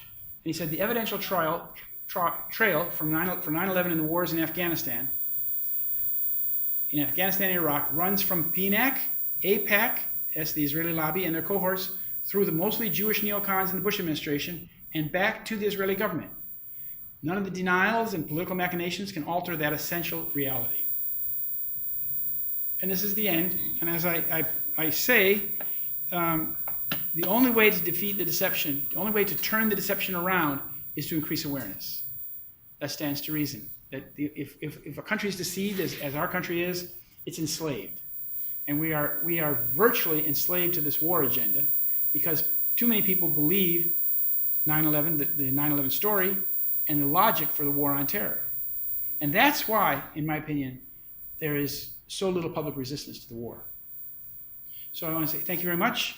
And now if we have some questions, we turn the lights up a little bit, we can do some questions. And before we get into that, this is the last stop on my tour, and I don't like to carry a lot of books with me, but I only have 6 of the little book with me, and but not to fear not. If the 6 books are sold before you get up to the table, if you'd like a book, I can get you any of the books you want. If you give me your mailing address and a phone number and the cash. and then I can, when I go home tonight, I can process the order, and you can get. I have 3 books basically about this war on terror. You saw the Solving 9/11 set of books and this little War on Terror book. This book was written to be like a letter to the American people, like Thomas Paine's Common Sense, to let the American people realize, understand that we are woefully deceived and our nation is being abused. Our military is being abused and our nation is being abused. And the only way, $7 trillion is a lot of money. The only way we can turn this around is to become aware of this deception and break away from it. But I don't see Trump doing that very quickly, but I hope that he will. So let's have some questions. Sir. Yeah, I attended your 2014 talk, and you made a very poignant comment about Zionist billionaires are made rich. You might recall that. If you cited Rupert Murdoch, came from nowhere really, Mm-hmm. Australia, where he Mm-hmm. inherited a small newspaper, how he controls global dominance over the media. There was another example you cited, the guy in Estonia. Right? I said that, huh? Yeah, and I think we can generalize that to Zuckerberg, to the Google boys. They went to nothing, they're made rich, they have big control. Yeah.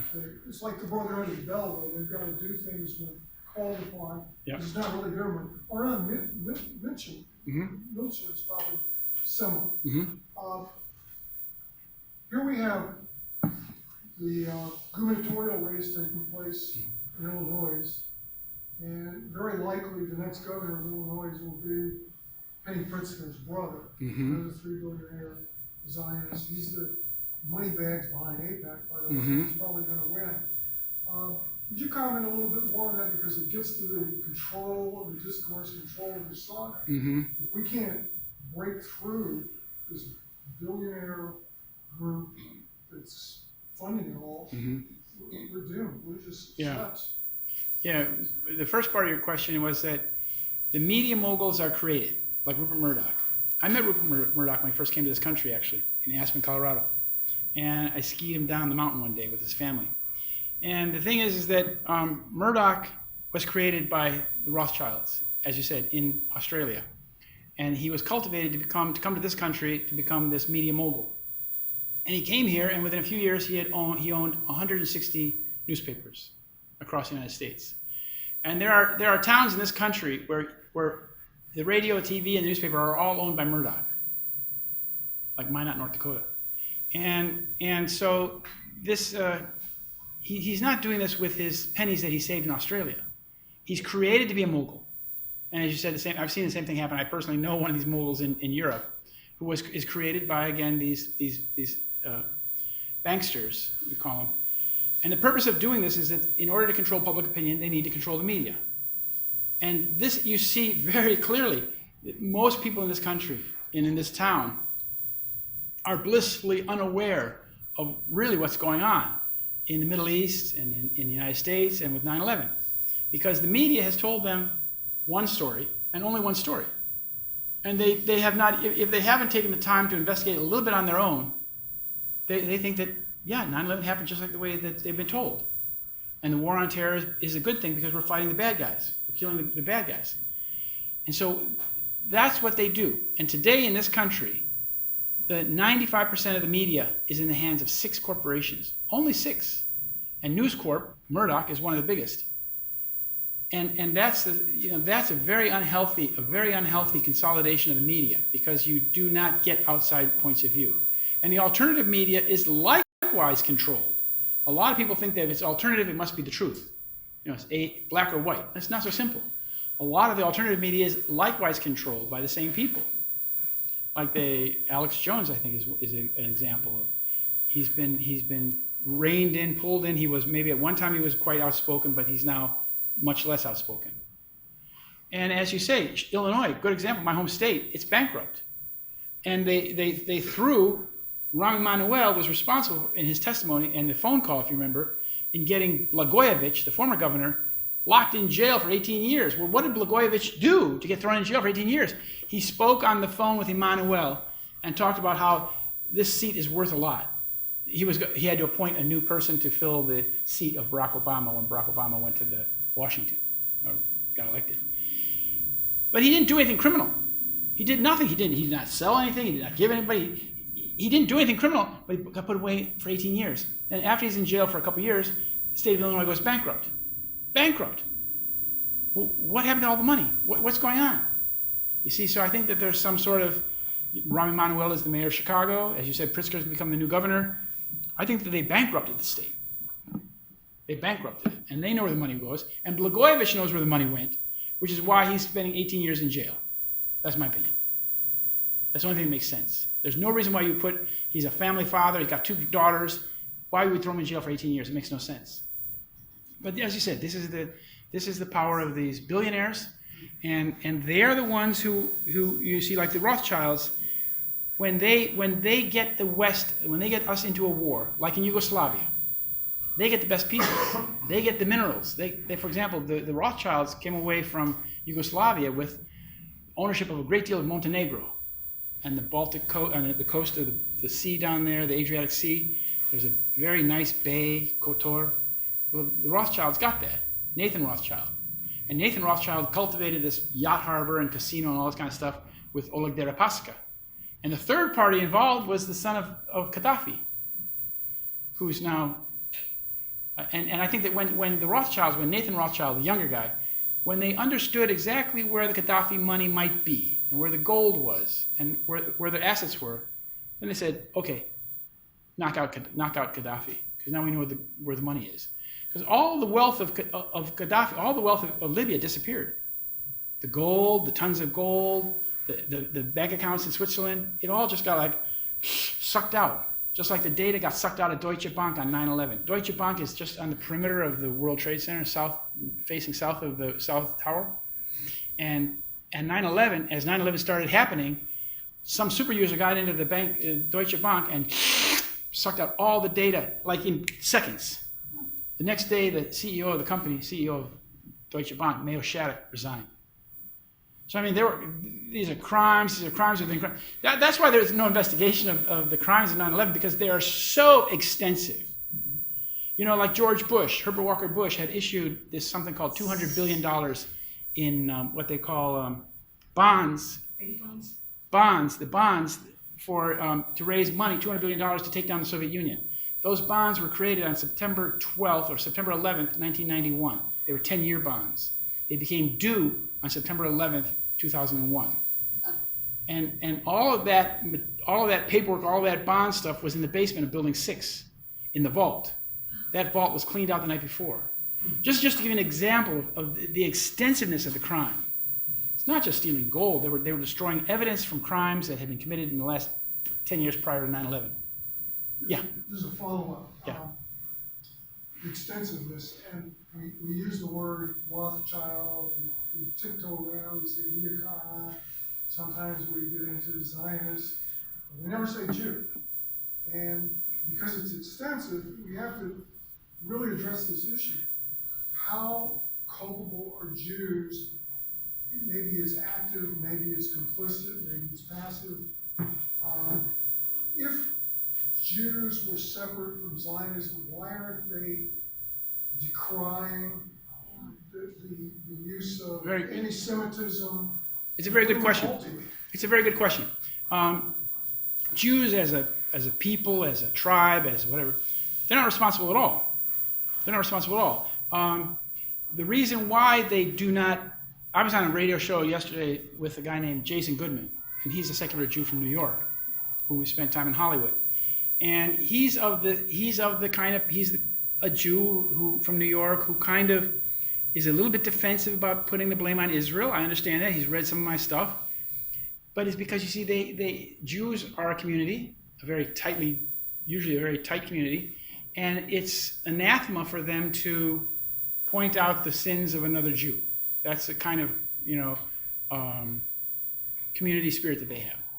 And so they don't want to, broadcast that Israel did this if they're Jews, because it looks bad. But many of them in America are actually quite anti-Zionist, are becoming more so, and they're very uncomfortable. If you look at the newspapers in Israel, like Haaretz, the latest articles are like the crisis between American Jews and Israel, and things like that. There is a crisis, but we don't know about it because it's a community thing. But it's not. You see, if you were to paint with a broad brushstroke and say this is a Jewish crime, you would be painting wrongly. It's not. The only people who are involved in this crime are the ones who are involved in the crime. And the fact that American Jews are a little bit reluctant to discuss this is understandable. I mean, it's extensive. Yeah. It takes more than a community. It takes a community. Yeah. The thing is, where we see what we see is that the crime was done, and the follow-up to the crime is the cover-up and the deception. The cover-up of the crime, and then the foisting of the false narrative. And people who are involved in those three aspects are guilty. So you could say that the New York Times is complicit in this because the New York Times has knowingly refused to publish any material about 9/11 that would expose what really happened. So they're part of it. But it's like if the CIA does something terrible in Iran, you can't blame every American for what the CIA does. The CIA has a faction that did some terrible things here and there, as they did, but that doesn't mean that every American is responsible. Likewise for the Jews. Question. Wait. Let's question here. Yes. Are you familiar with Senate Joint Resolution 59 that updates the authorization of military force? It's extremely scary because it would include actually the president being able to declare war directly against Iraq and Syria, and instead of tying it to 9/11. It provides the sustainable statutory basis for counterterrorism operations. In other words, forever we would be fighting terrorism. Has it passed already? No, it was introduced in April. April. And right now it's, I'm hoping it will die in committee, but I think... What's it called? It's called SJ Resolution 59. It doesn't have a title? No. I just understand it to be an update to the AU. Well, that's interesting because, it's chilling. Yeah, the thing is that they realize that this authorization from 2001 is kind of like past its prime. So there have been moves trying to change it, to amend it, and to have a congressional debate about future war based on the war on terror. And the guy from the Speaker of the House pulled that out. It took I think it was Barbara Lee from California. She got that after 10 years of trying. She finally got it into the bill, and in the middle of the night, midnight, the Speaker of the House just ripped it out, and that's very undemocratic. So I think this is probably an attempt for them to get something passed. I know one of the authors is Coker. I can't remember the other one, but it's extremely scary considering it was a U.S. bomb that was dropped on a Yemeni school bus. It was Saudis. This was about. Oh yeah, what happened in Yemen? It was a Saudi plane.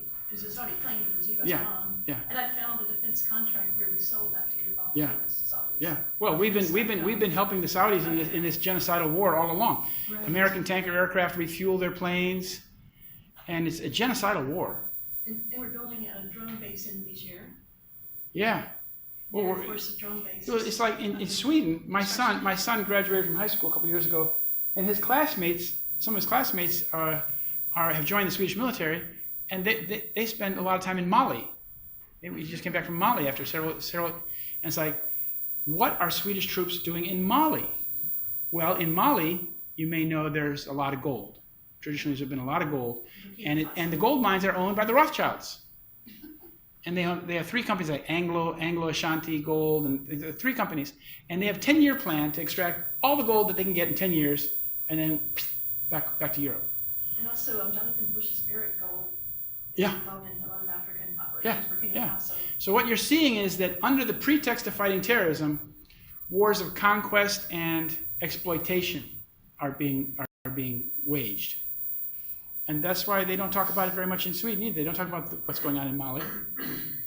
Any more questions? Anybody from the side? Any questions? Question back there.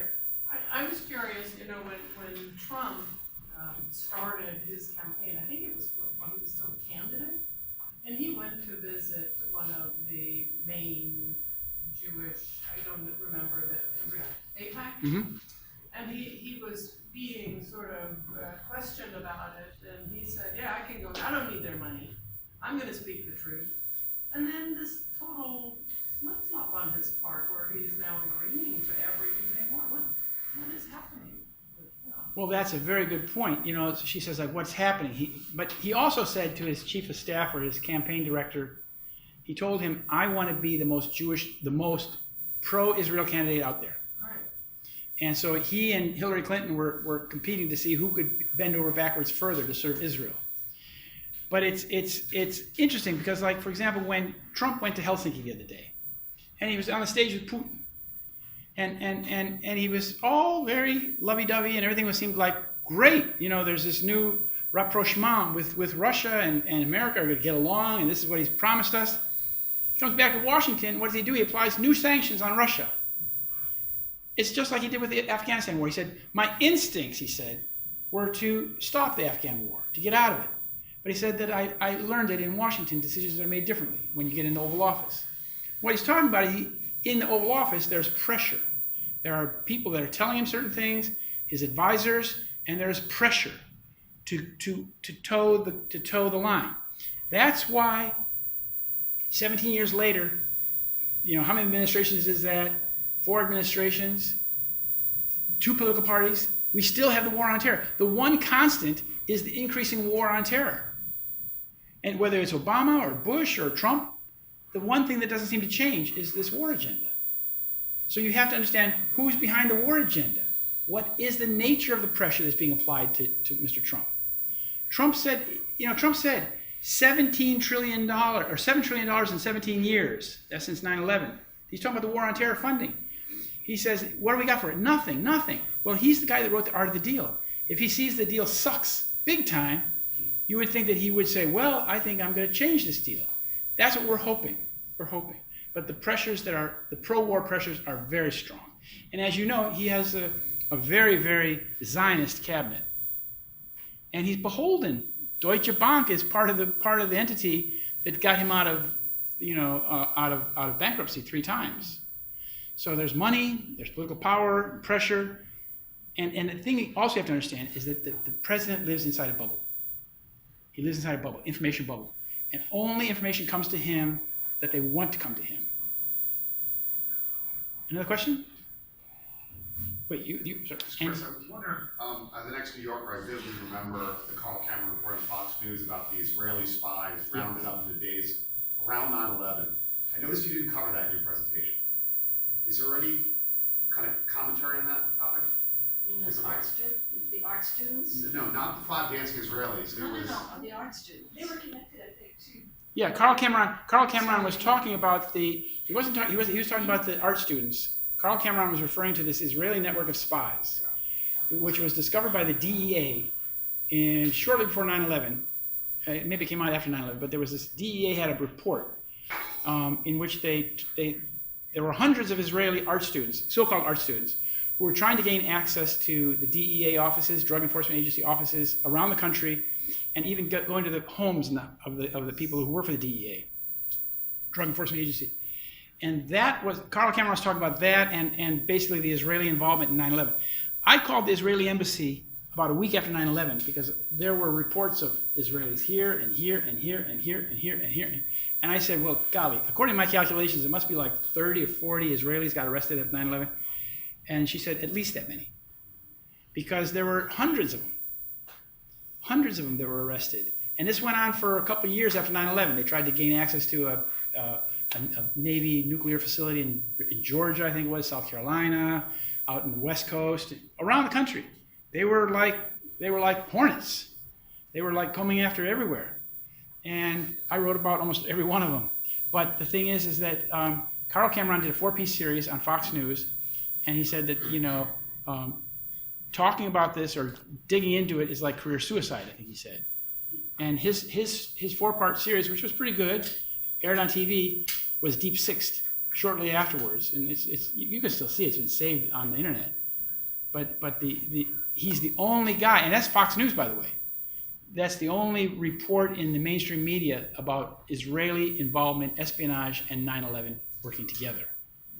But 60 Minutes or somebody actually went to Weehawken and they pointed out that this is, I think that's the same program. They went out to Weehawken, New Jersey, and went to this urban moving systems company and pointed out that this is part of the 9/11 setup.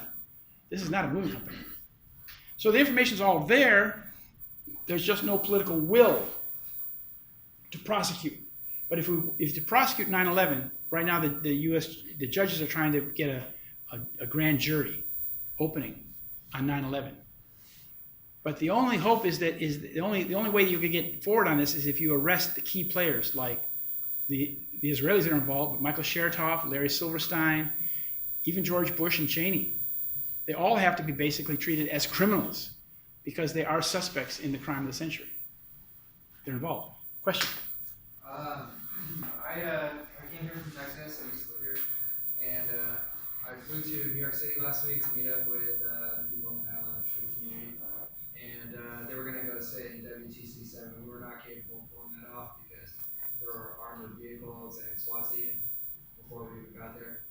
So it mainly turned into your typical event. I don't know if that was so much of a question, but I figured it was a good segue because of the 9/11 inquiry. We met with one of the main lawyers there that's organizing this committee of lawyers for inquiry about 9/11. They have a number of costs that they have to take care of and stuff like that. I would definitely encourage everyone to check it out. Mainly to do things like subpoena people for information or actual evidence. The idea is to convince U.S. prosecutors that this is worthy of a grand jury experience. Well, they're appealing to the prosecutor in Manhattan to impanel a grand jury, and he has to decide yes or no. There's no term on when he has to make the decision by, but he has to decide yes, I will impanel a grand jury, or no, I won't. So it's the biggest movement we've had for 9/11 Truth in a few years. That's for sure. It's definitely different than it was last year. It seems like a very impactful year. CAP is different than that's the CAP Truth Action Project, which I have over here. You guys can take that home with you. It's just over here on the counter, and that's also a petition on the website. Okay. And you had anybody else have a question? You had a question. You had a question. Something to say? Yeah, I always take all this information and look ahead. Yeah. And I know that Netanyahu really was in trouble. Looked like he was going to be indicted. His wife is maybe they're getting him through his wife to connect him. Ulrich was indicted. Mm-hmm. It's a fabulous way of pulling the strings, making a puppet out of the guy. What's his future? And what does Israel have to do? It can't status quo or start asking too many questions. It might be an investigation. They've got to do something as a nation. Yeah, that's a very good point. It's a race, basically. It's a race between the hare and the tortoise. There's a race between the next war, or more war, and so there's a race to make a war with Iran, obviously, and the war in Syria is a preliminary to that. And so it's like whether they can achieve their goals before we stop them. And who do you think's winning? Who do you think's getting their way? It's like these guys have gotten everything they wanted. They've gotten all the wars. They've gotten all the money. As I said, the people who really make money on this are the banksters, because all the money all that $7 trillion is borrowed money. And it's going to be a burden on our children and grandchildren unless there's the great reset. The great reset button in the sky is pressed and all that's wiped out. But we are at a point where we're at a very critical point in this country. You wouldn't know that by the looking at the general population, but when you look more closely, you see that people are living lives of quiet desperation. That people are unhappy, people are not doing very well, and people are very uncomfortable with the political status in the world today.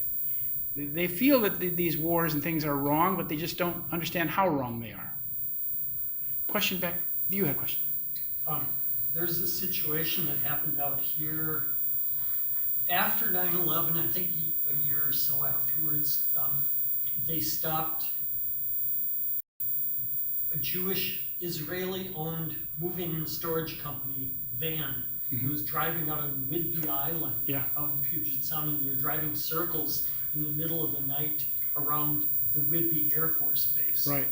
And they were stopped, and they found traces of explosives, photographic and surveillance equipment in the van, and they were turned over to the FBI, who detained them briefly and sent them back to Israel. On visa violations. During that same time,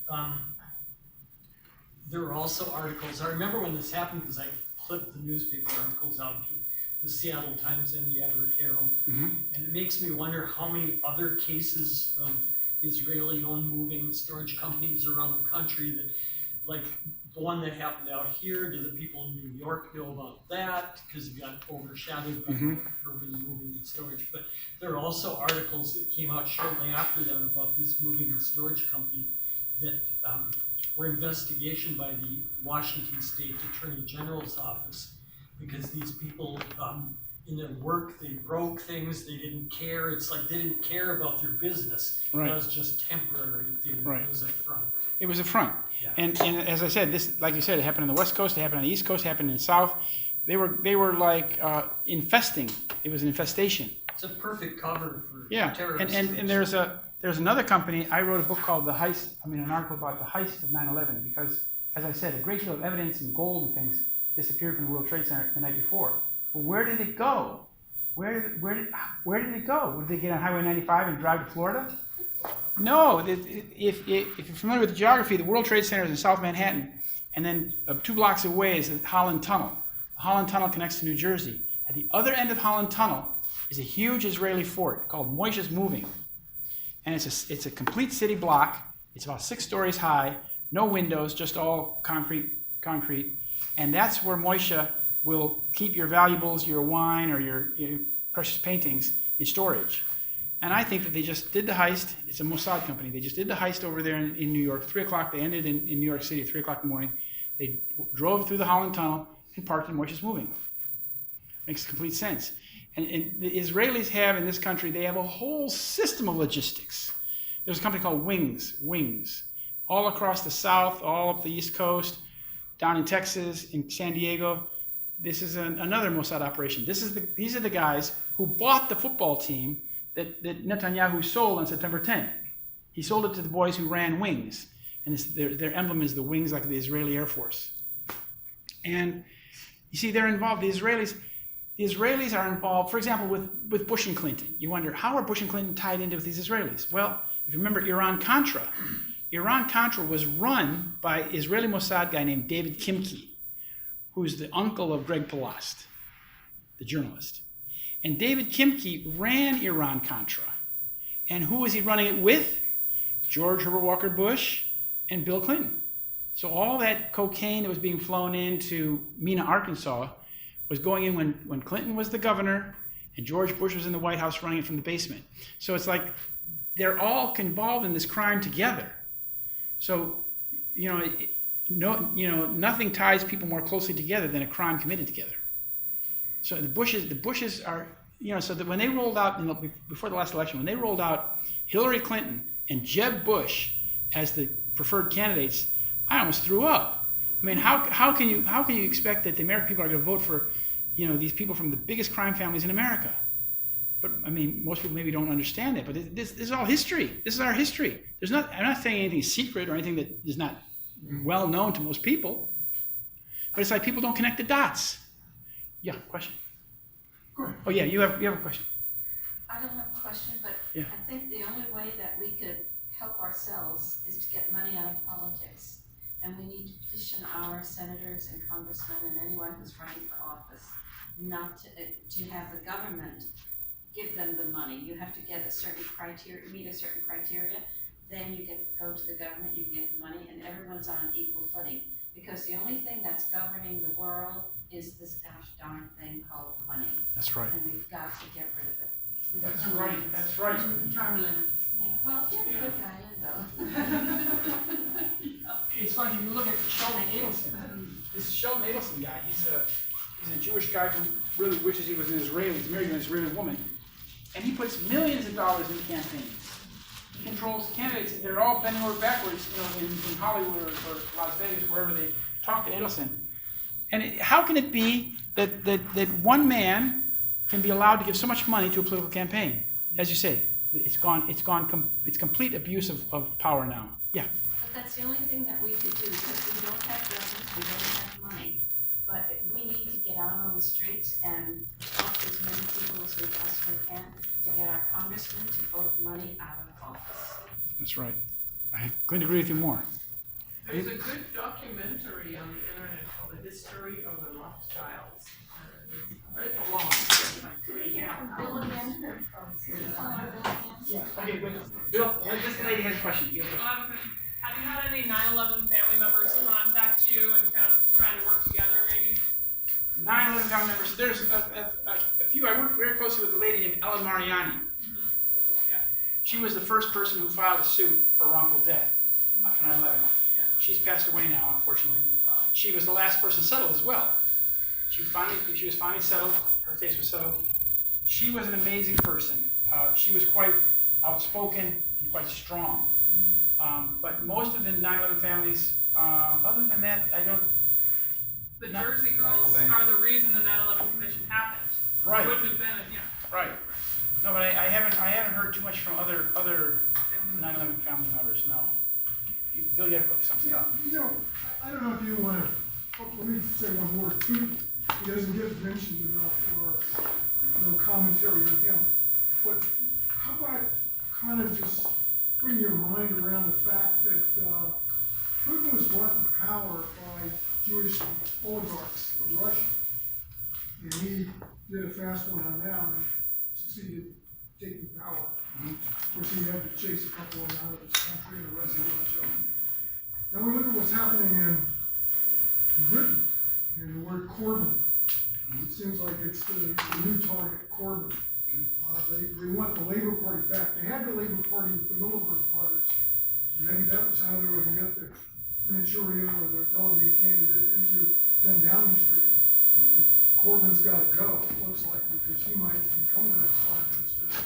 How about connecting what's going? There's so few Jews in England, by the way, in Britain, and yet there's such power to attack Corbyn. And then we look at what happened in Russia. This is before 1917 with the revolution. This is the revolution of the 90s. We've got so many oligarchs that were Jewish. What? Can you comment? Well, I mean, it's a little bit big question there, but I mean, there's a lot of Jewish power in London. Great, and Can we believe in conspiracy, or it's not really conspiracy? It's all facts. well, of course there's conspiracy. I mean, it's like in that book, my book Solving 9/11, there's a chapter about who controls our political candidates. And I focus on the British prime ministers, Tony Blair and Brown. And I point out that in both cases, Tony Blair and Brown, they were being managed, they were being handled by a Rothschild agent. That's the way it works over there. And it's not very different anywhere else.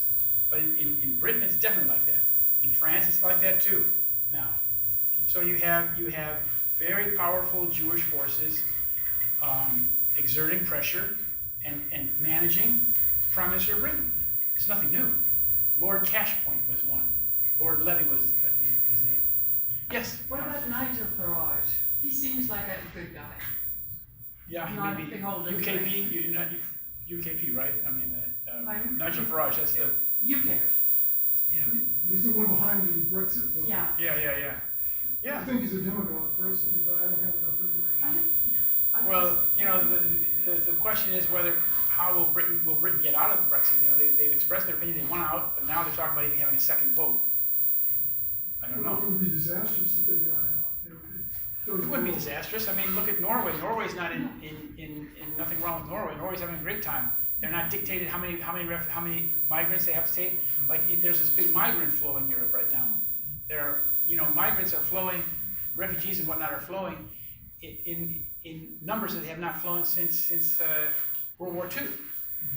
And in Sweden, where I live, there were 3,000 migrants coming in 2 summers ago per week. 3,000 per week in a country of 9 million people.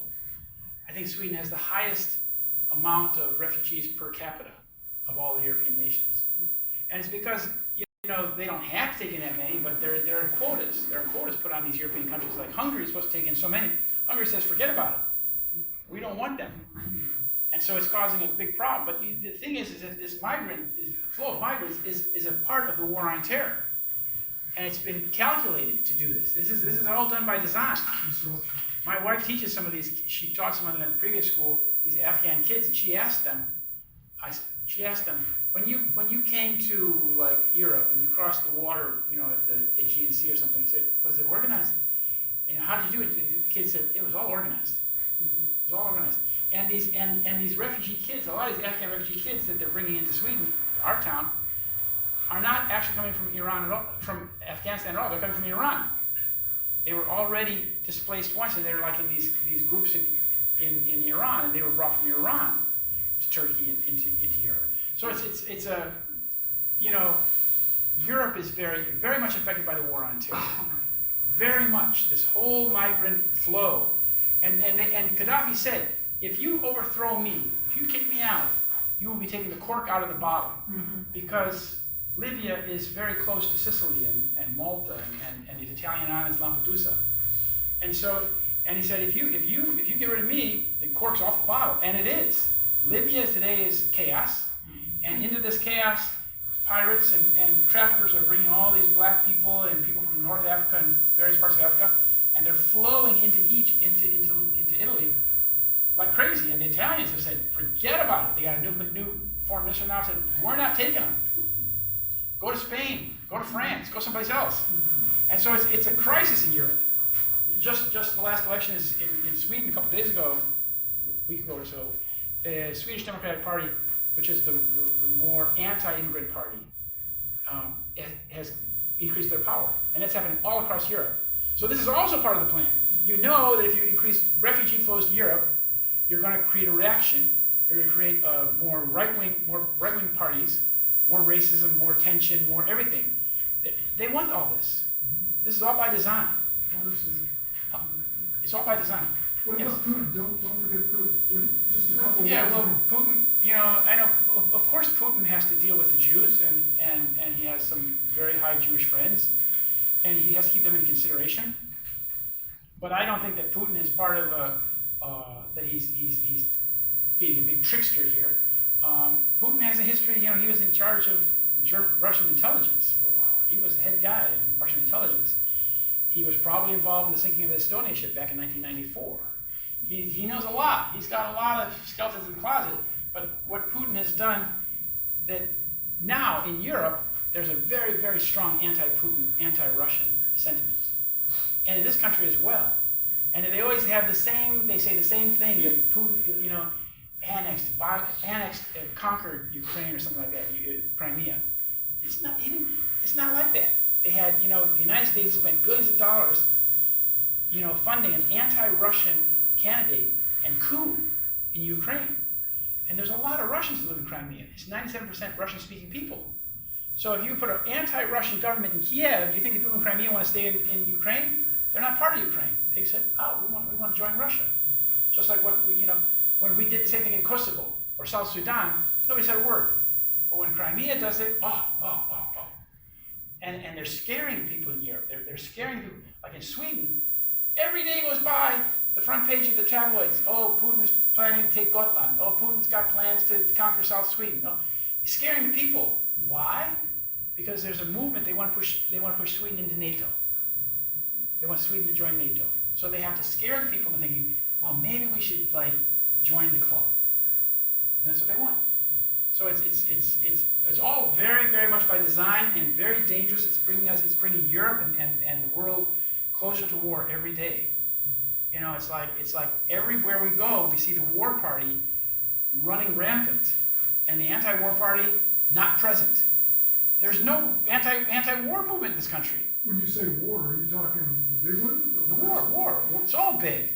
I mean, there's like some people call what we're having on right now World War III. There's war across Asia. There's wars across Africa. You just don't hear about them. I mean, what's going on in Syria is awful. What we're seeing in Syria is destruction, like you read about in the Old Testament, where they kill every man, woman, and child, destroy whole cities. Yes, you have a question? I was going to say, it sounds awful because I was on the draft board, but I think the only thing that's going to make Americans stand up and notice what's going on is if we bring back the draft. Someone said that, I heard that. Because then if it's your kid that's going to go, you're going to be involved. Right now, we don't give a darn how many bodies come back. Yeah, if they imposed the draft again, if they brought the draft back, you would see 18-year-olds and 19-year-olds get very politically active very quickly. That would be a great thing. I read somewhere, I can't remember the exact figure, but it was like 30 to 40% of all new recruits to the Marines were Hispanic. Yeah, So they're having real trouble recruiting now with the sort of stop to Hispanic. yeah, and many of them are not even citizens, Right. but they're promised citizenship if they And now they're changing the rules again. yeah, you know, it's like these recruiters know what they're doing. They stand outside shopping malls, and when the kids come out of the shopping mall, they say, "Hey, you want some money?" But that's, again, back to what your point, that's why Americans don't care very much, because we don't know any of those kids. Right. Right? Right. Well, there's also a big difference. Like when America used to go to war, we used to have journalists that took pictures of the war and brought it back to us in the pages of Life magazine. Like I grew up in the 60s, and Life magazine had pictures of what it was like on Vietnam.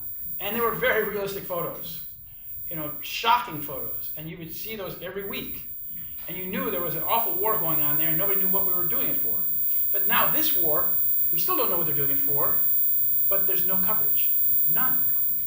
As I said, we destroyed 2 big cities last summer, and there was nothing about it in the papers at all. Okay, one last question. Anybody have a question? Oh, wait. There's a man, Which one? Sure. there's a man. There, question. So if there's so much corruption in America, in the government, and I guess in Israel, maybe we're wrong about the narratives they've fed us about the wars, and like who's good and who's bad. Yeah. So That's it's for sure. It's freakier than Yeah. we Yeah, the narrative that I call it the Zionist narrative. goof up and The Zionist narrative has been imposed in Germany after World War II. I guess I can say this. you can't speak about it. Yeah, I can't speak about it in Seattle. In Germany, no, in Germany. No, I know you can't. I know, but a narrative was imposed on the German people that has enslaved them for the last 70 years. That they're awful people, they're bad people, and that they killed 6 million Jews and did terrible things. And just to show you how oppressive this is, we homeschooled our kids for the first 6, 7 years, whatever, and then they went to school a little bit in Estonia, and we went to Sweden then, and the first thing they do when they go into high school in Sweden, where we live in southern Sweden, that they put the kids on a bus and take them to Berlin, across the water to Berlin. And they take them to a concentration camp, I think it's called Sachsenhausen.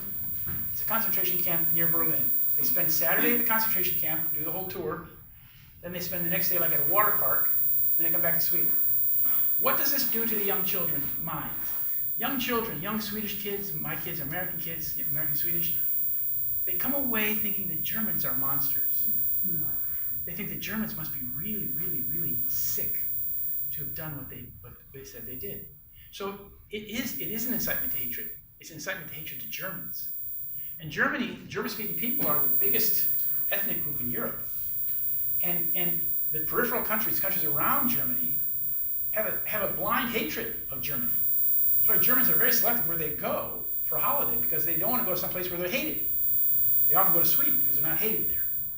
But they don't want to go to Holland, maybe don't want to go to Belgium, don't want to go to France, because they're hated, simply because they're Germans.